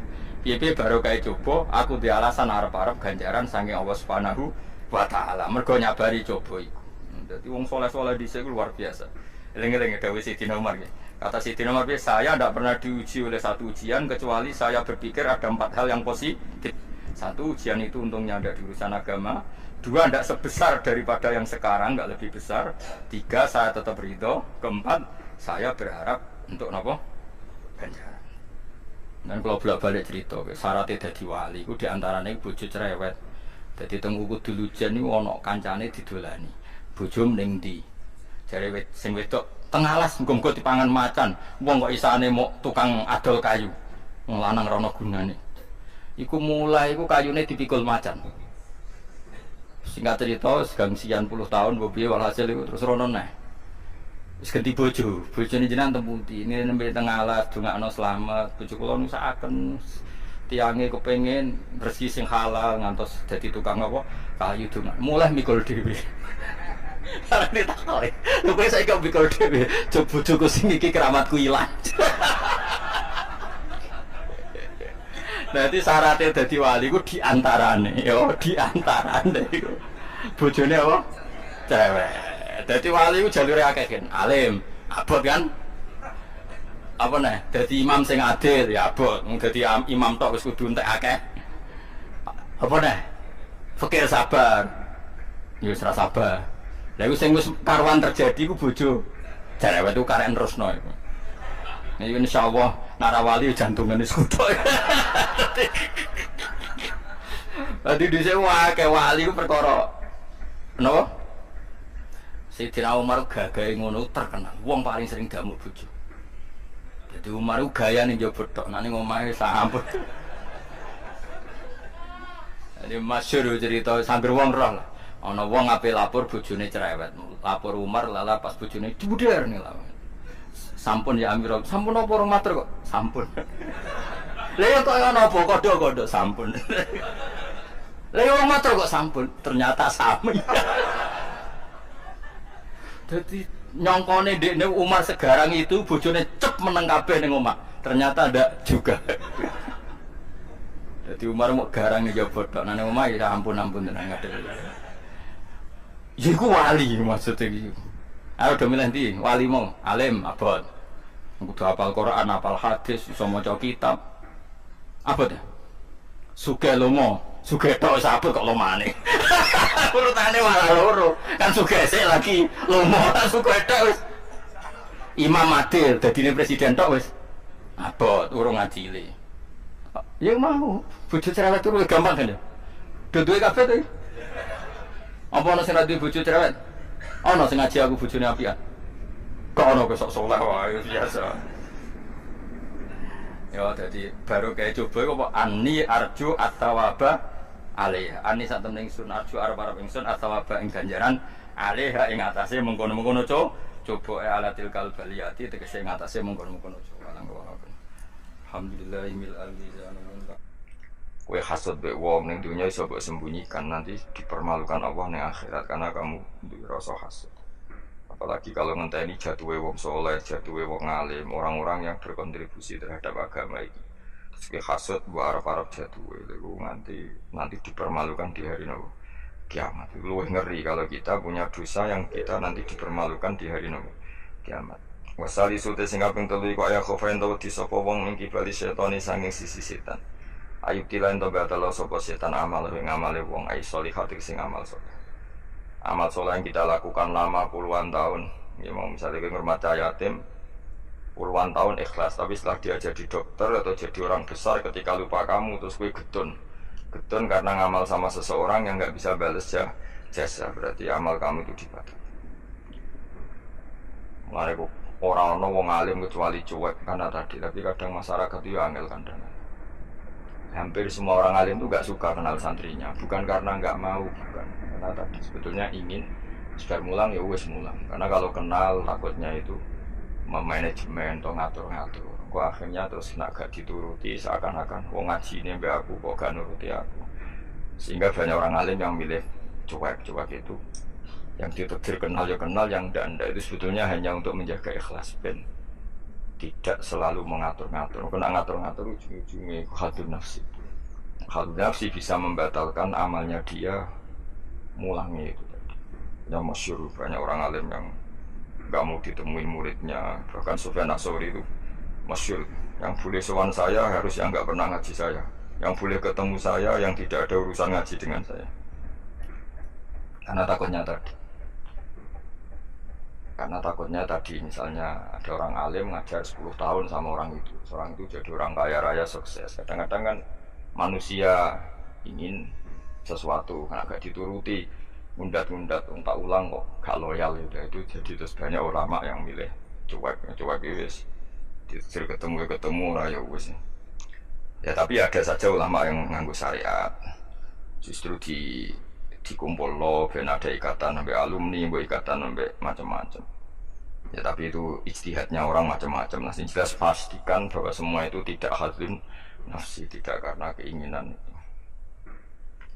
Itu memang berat aturan-aturan menjaga ikhlas itu berat. Yang jelas saya pastikan nak ono wong gawe perkumpulan grup alumni ngaji itu alumni apa saja asal ndak nafsu gak apa-apa. Tapi kalau kira-kira itu nafsu ya ndak usah diteruskan karena nanti takutnya barang yang kita lakoni misalnya kalau pulau bejengan kan ngaji Jalalain Amam. Saya tentu suka nggak kenal kalau nuruti karena itu lebih aman secara ikhlas. Tapi kalau terlalu begitu nanti takutnya nggak ada silaturahim, nggak ada penguatan agama Allah karena nggak ada muasalah, nggak ada sambung menyambung. Itu kan setan itu kan di sisi muasalah ya kamu diganggu karena nanti bisa memanajemen kalau nggak tersinggung itu juga setan. Tapi kalau terlalu tertutup memutuskan diri mungkin selamat ikhlas karena tidak berharap dari mereka. Tapi resikonya ada beberapa santri kita yang nggak pede ngiyai karena nggak sambung dengan kiainya, atau nggak pede ngiyai karena nggak kenal kiai indukannya karena takut hukum raiso dan ilmu pas-pasan. Itu kan repot. Dan itu harus dikelola secara ikhlas. Saya punya sekian santri yang di Papua di mana-mana. Kalau nggak sambung saya nggak berani. Takutnya kalau ada pertanyaan hukum dia tidak bisa jawab. Ada orang-orang yang sebaiknya kita tidak sambung karena tipikalnya memang nggak suka sambung. Mungkin dia wataknya pemalu atau wataknya tertutup. Kita kan tidak pernah tahu watak. Ya kalau masalahnya putus ya putus, tapi jangan putus hubungan hati. Tapi dia tipikalnya orang yang nggak suka kumpul. Jawa itu isinan. Kan orang itu kan macam-macam. Yang penting semuanya jangan karena hadzun nafsi. Itu eleng-elengnya terus. Makanya Sufyan Ats-Tsauri masyhur, suami muridnya muah tenan. Karena dia takut kemudian menuntut haknya sebagai guru.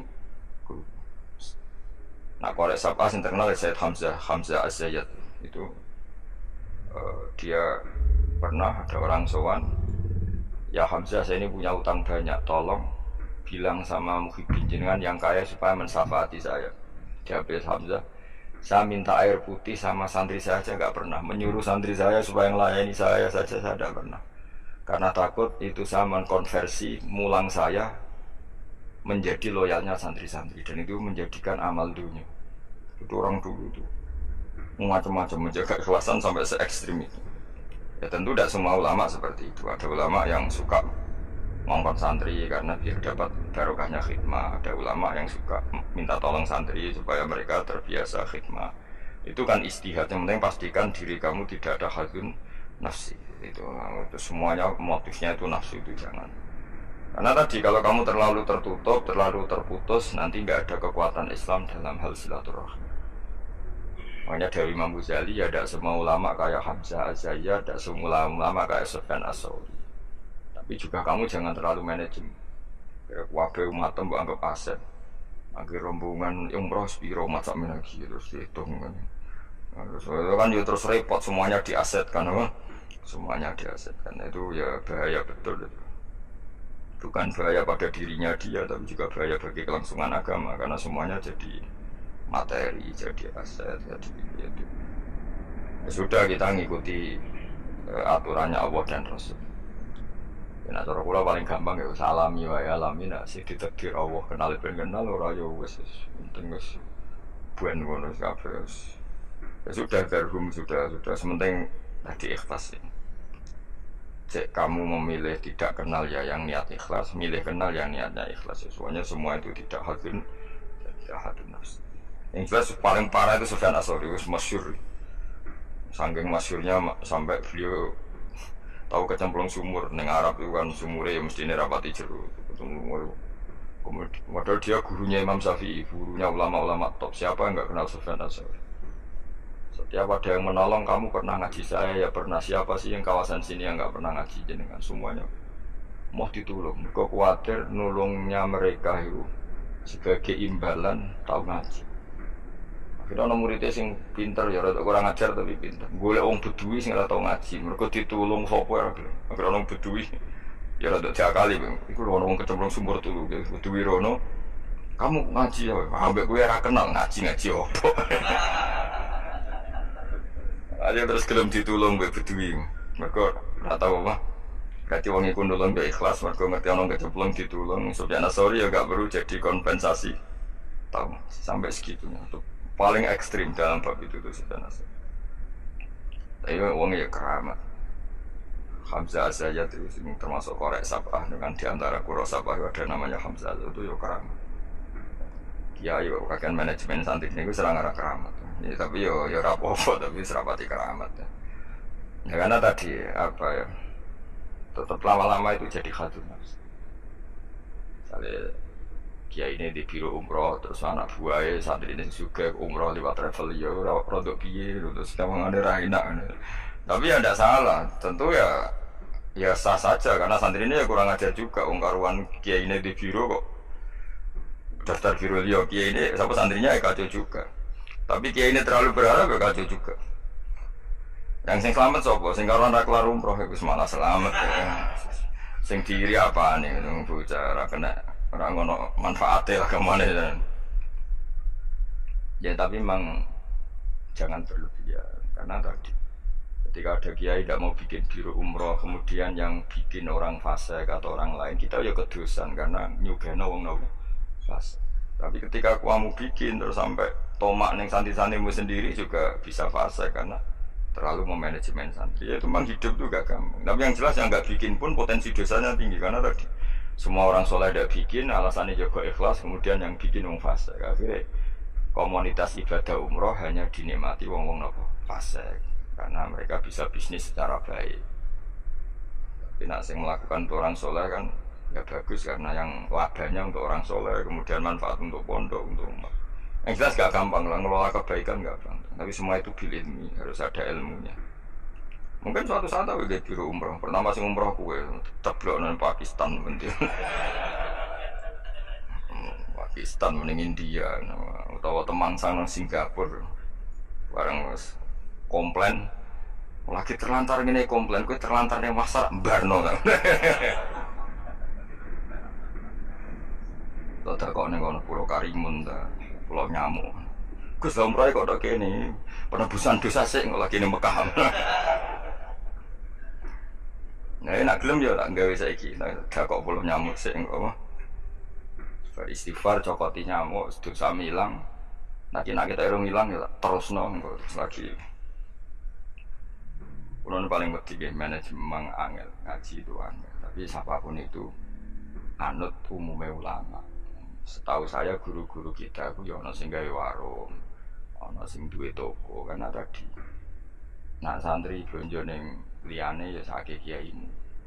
Tapi kalau terlalu berharap ya sakit santri itu kan nggak gampang memanajemen. Itu juga umroh ya gitu, haji ya gitu semuanya. Makanya Rasulullah itu unik.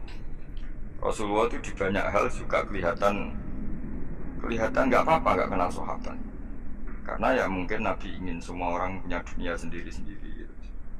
Tapi kadang kelihatan tanya-tanya sahabat yang nggak hadir ditanyakan, yang nggak kelihatan ditanyakan. Ada yang nggak ditanyakan karena tadi tipikal orang itu macam-macam. Ada yang suka ditanya, ada yang suka enggak. Allah bikin watak manusia kan beda-beda. Ono sing wong sowan kiai malah ngel-ngelo kiai, saking sopane mlungker terus nak gak ditakoki gak omong. Malah bingung lho kiai ini maksudnya iku piye sowan mau mlungker tok terus. Nah, ono sing sowan niku saking ramahe menomong ya kiai ini ra keduman omong. Oh jenenge wong akeh, ora? Wong akeh. Ya sing barno semacam-macam dunya. Malah ngel wong semua terus piye ini bukan piye. Dikandani ora roh maksude ku piye. Ditakoki yo keselen takok. Mau jawab sitok wae. Angking sopan. Warafi uti kang kami papat ayat khofain to wedi sapa wong mingki bali malakil mauti sanging sisi malakatul mauti. Ayak khoten to ngalap sapa wong ing wong ayak bida tegese jupuk sapa wong rohahu yak bida tegese jupuk sapa malakul mauti rohahu ing nyawane wong halakoni ing tingkah anane wong fi ghaflatin ing dalem lali anillahi taala sing Allah taala bahtatan lan dadakan efusatan tegese dadakan min ghairi taqaddumi sababil mauti saking tanpa sebab pemulaan kematian. Kita selalu takut ujuk-ujuk malakul mauti jupuk nyawa kita dalam keadaan lupa Allah Subhanahu wa taala. Nah nek ape mati loro sik yo ana hikmahe supaya iso siap. Ya, tapi aja terus loro dunia muntek gue ngobatno terus mati. Aduh sih gak sopan ya, wah, gak sopan. Dunia nek loro kok nganti dunia entek lagi mati suwung nek ora bakat. Aduh, bakat apian. Mbok yo aja mati ae ora usah ngentekno dunia sik sakake anakmu iku. Kadang wong kan agak loro, sih ngentekno dunia bariku tetep mati. Cara kula iku kurang beretika niku. Sakake anake. Aja geman ngono maksude. Sakake kan anak apa? Dadi donga Gusti nek badhe njenengan percaya nggih monggo mumpung niki kula pun siap wis mati. Ya nganggo dunya sak kadar aja dintekno sik tetep mati. Sampai wong tuane bingung coba jenenge. Anake bingung, bojomu bingung piye ndak kok tetep mati. Jupule njen dendam nih. Dendam daripada marisi anak mendingan tak gowo dhewe wae. Oh gak sopan ya. Ini rasa tahlili. Mung kelakuane ngono lho. Wal khamisu te sing kelima iku ngene, khofu tegese wedi sapa wong iki bali dunya sangi sisi dunya. Mata iya tegese papai sedunya wasinati halan ya tegese papai sedunya ayakhtar. Yen to kebujuk sapa wong. Minane kebujuk ayat ma'inna tegese ngrasa nyaman sapa wong biak lan dunya. Kamu setiap punya dunia itu merasa nyaman dengan dunia itu, sehingga kalau dunia itu enggak ada kamu tersiksa. Itu ya repot. Kayak zaman awak dhewe rong sugih iku di dhuwit 1000 ngopi ya wis seneng. Barang wis sugih nek ora di tabungan 1 juta 2 juta enggak nyaman. Akhirnya kita nyamannya dengan materi. Dhisik lunga iku ya wong mayeme nggo jimat, saiki nek gak nggo ATM, nggo HP wis gak nyaman. Wis saiki lunga jimatem karek ning omah tetep lunga, tapi nek ATM karek utawa HP-mu karek balik, aduh repot. Ya wis ngono macam-macam. Ya wis ora apa-apa zaman akhir, tapi kita tetap belajar secara ilmu. Napa belajar secara. Saya lunga Jakarta ya nyaman-nyaman. Sebayangno nak terlantar ya turun ning masjid. Saiki gak nak gak di hubungan WA wong Jakarta ora nyaman. Mereka kepengin nyaman di Jakarta, mereka kancane akeh. Sono nang saiki ruwet. Jane ora sampai yang ngono. Kula kecelok wong alim termasuk tokoh. Kula lunga ning ndi ora tau hubungi wong setempat wis. Anut kula biasa teng terminal Surabaya suwi bisira liwat santai. Kabeh kawulane pangeran ketemu wis ribet, ketemu dagang asongan di kawulane pangeran kabeh mati nabi wis ora ribet. Ditulung wong sugih ku bolak-balik diterno. Ala wong awame bolak-balik. Soale urip ora usah di manajemen ben kono ning dunya mesti 8 menit ya ribet. Jadi uripem iku umure donya mulai digawe nganti kiamat iku dinisbatno akhirat ana sing ngitung 8 menit. Iku mulai pertama donya digawe nganti dina kiamat. Dinisbatno selawase akhirat mok 8 menit. Pemenang umur terima 80 tahun niku 0000 sekian. Ya ngono kok ben dihormati wong ben dijujuk wae ora menggawean ben. Tapi kalau kamu nggak suka dijujuk orang, nggak suka dihormati, itu juga buruk juga kalau berlebihan. Karena kamu tidak ingin umat punya adab, punya etika.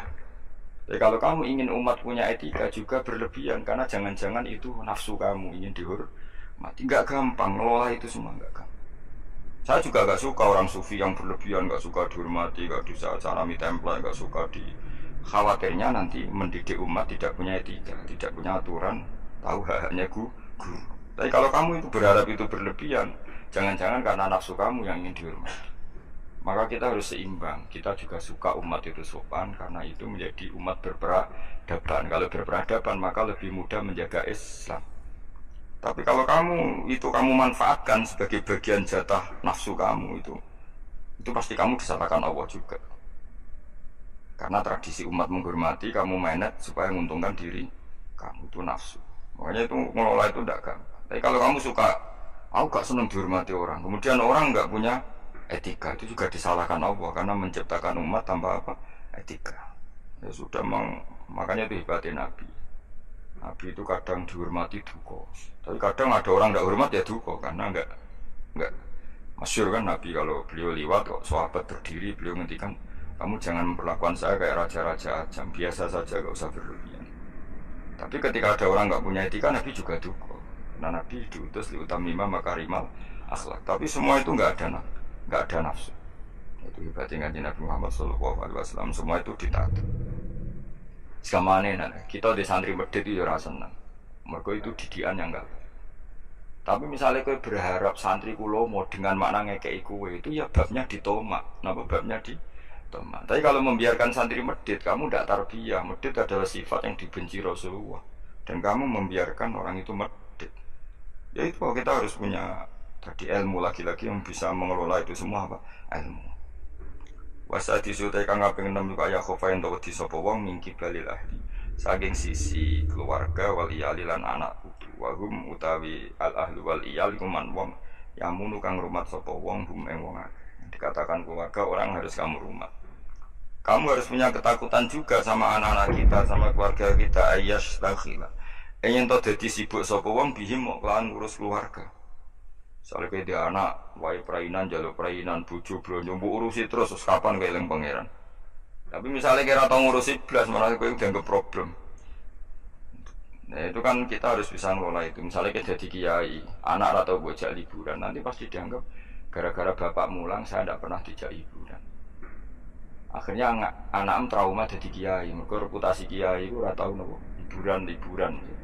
Tapi kalau kamu selalu liburan dan ngaji kapan jadi kiai kamu. Nah, itu kan gak gampang ngelola itu. Tapi kalau ngaji terus sampai anak merambut jalan-jalan nanti lama-lama anak kamu cara beli ngaji itu problem. Mulai kudu seimbang mesti hai anak-anak dolanan itu. Hai bojomu nanti ngetro mulai bosen mbek kowe turuti. Mbok lagi mangkel turuti ben mulai. Ono aku suwan ketemu mboke cerewet juga balik meneh. Jadi saya ngono. Mane donga di mertua cerewet kena bojomu ora kerasan ning omah.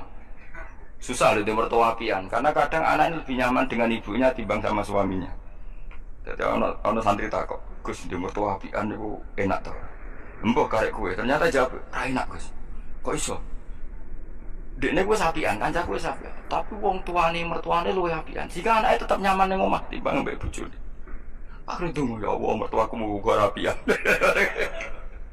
Ternyata baru kayak rapian iku anak iku nyaman mbek bojone. Mergo ning omah luwih ganas. Enak ndi mertua apian apa rapian aja. Bahaya mertua. Masalah mau terus bojomu nyaman ning omah. Ning omah iso dikai sarapan, dikai uang jalan, wes semua aja. Ning gono mangane ra jelas, sarapane ra jelas. Akhire minggat. Tapi nak wong tuane iki cerewet juga. Mana itu kok? Musuh mama kok mulai. Ngono anak bojomu. Karena alhamdulillah. Isi cerita kanca kula. Terus kedua iku dekne didonga elek. Ini kisah nyata. Dekne tahu mantu tunggal. Itu sewayang lho tuan. Wong kanca kula akrab. Sewayang. Padahal bocah iku ora tau di dhuwit. Kanca kula niku ora disenengi rezeki. Ketok ora di hubungan baik sama malaikat Mikail. Terus jenenge rezeki gak seneng. Jenenge di dhuwit tak kei. Jelas wong roh dekne iki ora kepengin ngekeki. Kula ngekeki dekne maksud asline ora kepengin mergo wis ngerti nak Mikail gak pati berkenanmu. Tapi sering tak kei ya dhuwit. Dungane ku elek ra karuan. Dia pertama ra tau donga. Suwe-suwe iku dia adik ayu, adik IP-ne ku ayu, dirabi wong sugih. Wah tamat dene lho. Kok mertuane terus wayang mbek mantu sing anyar. Mertuane ru ngajekno mertuane ngombrono ndekne ku. Akhire mertuane ya Allah bodoh kula Gusti di mertua di mantu melarat. Saiki bodoh di mantu sugih. Ngenes langsung loro. Jadi diantara kadang ono masalah itu kita tidak pernah ngira. Ya mau pas mantu tunggal gak di rival terus boleh ono mantu pendata jebule iki luwe prospek. Iku yo mahjubno wong akeh. Jadi tidak semua kebaikan mendatangkan berkah ya. Padahal mantu sing anyar ya wong apik. Yo ngapik dene sugih mertuane diumrohno terus dikai dhuwit kan yo apik. Tapi iki terus ngenes terus. Maju terus dianggap problem mana terus. Yang mulai di mertua apian apa ora? Apian resikonya bojo kamu lebih nyaman kalau pulang. Ben gono kersane pangeran wis anut bagiane pangeran wis iku tampa napa. Yang jelas keluarga itu jangan menyibukkan kamu zikrillah sange eling Allah taala wa anto atilan sange taat ning Allah. Wal maqala tu sati-sati wa analien karo mawa wajah anahu qol man desapane wong jamaah ngumpul sapa man sitata khisolen enam hal. Lam yata mongko ninggal sapa man lam yatruk mongko tegese ora ninggal sapa man di jannati maring swarga matloban ing golekan mesti golekan. Dia tidak meninggalkan sesuatu yang menjadikan dia perlu nyari surga wala anannari mahruman. Anu rasa ingin rokok mahrukan enggon melayu. Jadi gampangannya orang yang melakukan 6 hal ini dia sudah gak perlu nyari-nyari cara masuk surga dan gak perlu nyari-nyari cara menghindar dari neraka. Artinya dia sudah memenuhi kualifikasi untuk masuk surga. Hadis cita tu tege utai 6 iku mafatihul jannati iku kuncine swarga wa maghaliqun nari lan dadekno gemboke neraka. Jadi kalau kamu melakukan 6 hal ini berarti kowe untuk kunci untuk masuk surga dan minangka kowe wis ngunci neraka. Jadi neraka ora ana dalan kanggo kowe, mergo semuanya terkunci. Awaluha, makanya ini hebat Ibnu Hajar Al-Asqalani yang Sayyidina Umar cerita semuanya misteri. Ridane Allah misteri, sukhtuwa misteri. Dan dawuh Sayyidina Ali ada 6 hal sing dadekno kowe iku mesti mlebu swarga. Nak mbok lakoni neraka ketutup. Jadi pas neraka liwat, kowe pas liwat tuh neraka ditutup. Swarga dibuka. Jadi kabeh mlebu ra iso nerakane ditutup. Kowe jogeman lewat pas neraka buka, paham ya?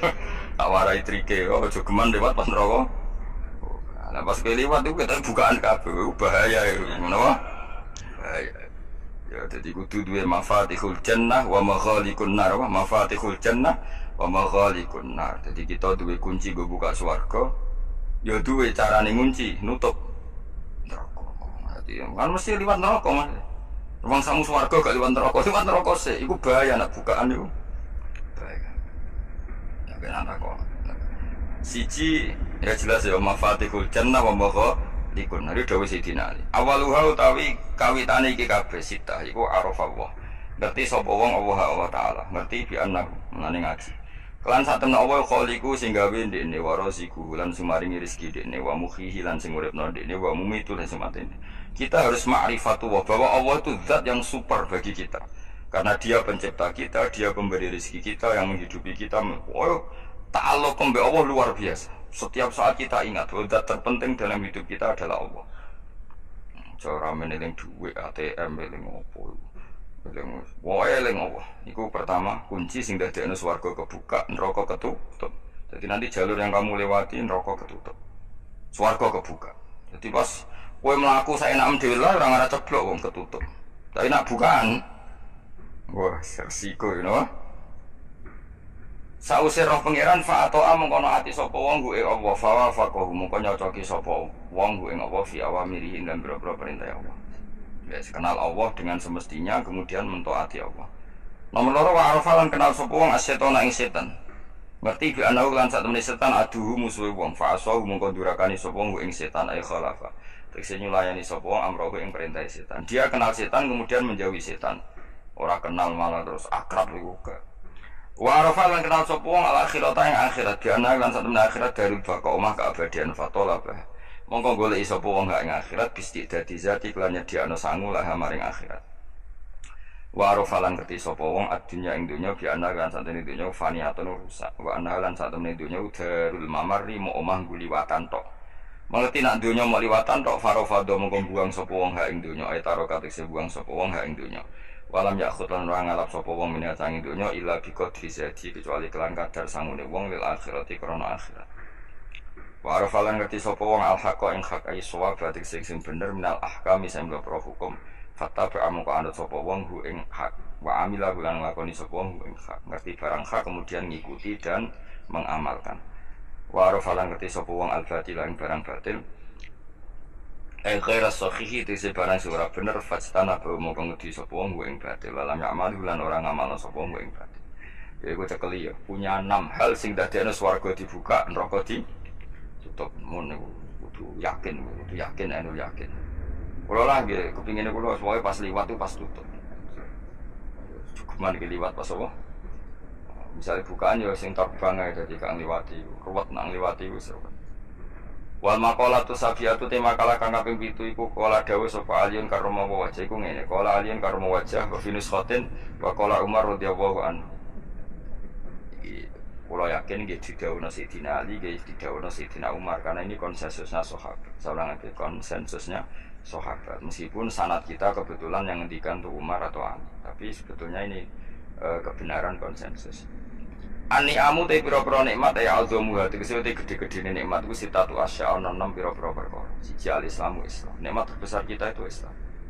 Dan ini harus kita tanamkan sehingga kowe ning dunya ora di pangkat ora di dunya biasa wae asal duwe napa Islam. Wal Qur'anu lan di Qur'an. Wong kudu diapalan Qur'an Mas. Ya wa duha wa yasin apa saja. Paling tidak punya pegangan-pegangan dan prinsip hidup. Cukuman wong ra diapalan Qur'an. Misalnya kaya kula sebagai wong alim misalnya. Iku kampanye ilmu, giling-gilingan nah Qur'an itu ngendikan ilmu. Bahkan Allah mengkampanyakan dirinya, mengenalkan dirinya Ar-Rahmanu 'allamal Qur'an. Utai Allah iku zat sing mulang Quran. Terus kita iku mulang Quran tenanan. Wong Allah sing karuan zat terbaik, terkuat, ngutus kekasih orang terbaik yaitu Rasulullah sallallahu alaihi wasallam. Iku nyifatine iku allamal Quran. Wong sing mulang Quran, zat sing mulang Quran. Lan kuwi nusu wenang mulang tafsir. Ben wong ngerti Quran. Meskipun kita tahu kita ya potensi salah. Tapi kan lumayan. Aku potensi bener, salah terus iku ora oleh mulang lah iku bahaya iku kan. Sing bener iku bener potensi. Salah, kok salah terus, kadang bener wae iku ya perkara nah iku.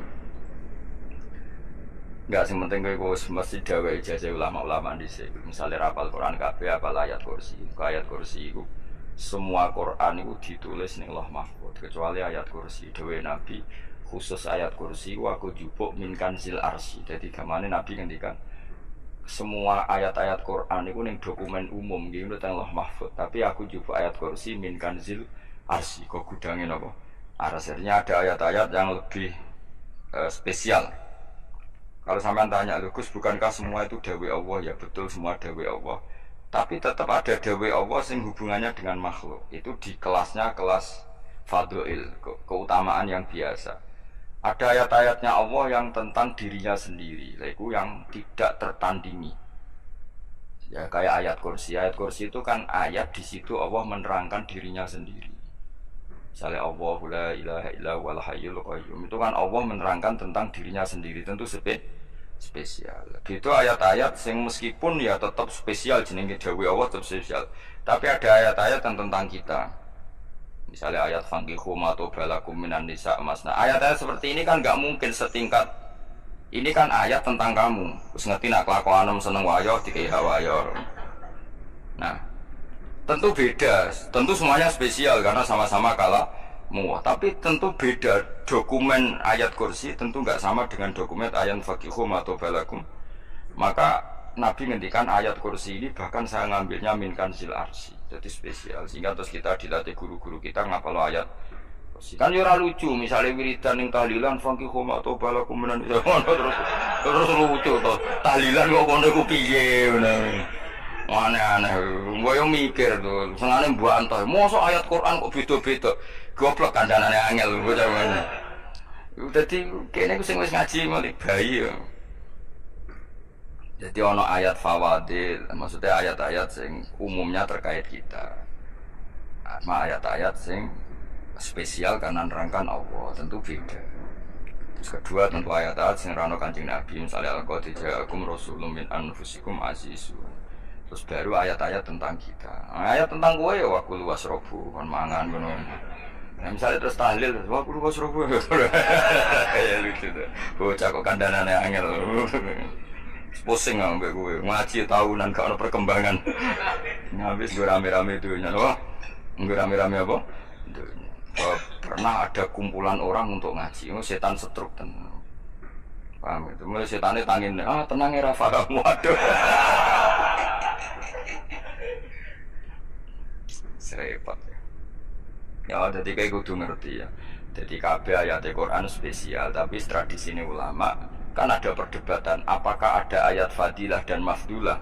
Sebagian ulama mengatakan jangan bilang demikian karena fal kullu kitabu wal kullu kalamullah. Tapi kowe nak ngingkari iku ya keliru. Wong dohire Kanjeng Nabi ku ya ada ayat yang dipuji sumber langit kaya ayat kursi. Saya punya ayat yang bahkan dokumen itu tak ambil dari Kanzil Arsy katanya. Dan tidak ada nabi yang dikasih itu kecuali saya. Itu nabi begitu bangga senang. Nabi maca ayat kursi. Sehingga tradisinya ulama semua anak cucunya, semua umatnya dilatih ayat kursi. Dan itu memang spesial coba. Saya kalau baca ayat kursi, saya kalau mau tidur itu mesti baca ayat kursi. Mesti orang benda tahlilan, orang sing order boten. Masa nek apa-apa, mosok eling pangeran nek benda apa. Ngono kok aneh-aneh. Oh, tahlil kok dikritik, yo keliru sing kritik. Wong maca ayat kursi yo mbok kritik. Tapi ora dikritik yo perlu dikritik. Wong maca eling pangerane kok butuh berkat. Dul, den eling yo eling. Ngono kuwi cara kula padha dene. Sing kritik kok sing dikritik. Kowe tahu tahlilan? Nate wis ana undangan mboten mboten. Lah yo eling pangeran nek ngenteni apa? Undang. Mane ben ono sing tetep kritik, ben seimbang dunia iku ben seimbang. Apa? Balance bukan sing kritik. Kalau bolak-balik ketemu sing kritik tahlil, ya sowan kula. Saya tuh heran. Kenapa orang NU itu suka tahlil? Terus ada berkat. Itu dalilnya mah. Sing ngono iku ya ora ono dalil, sing hasud nyoal ya ora ono dalil. Ngomong-ngomong. Cara Kanjeng Nabi pirsa, tukang nyoal iku ono dalile to ora? Ya tidak ada, ya harus menengahi sebenarnya ketemu pangeran, sebenarnya ketemu pangeran cocokan di sing ben.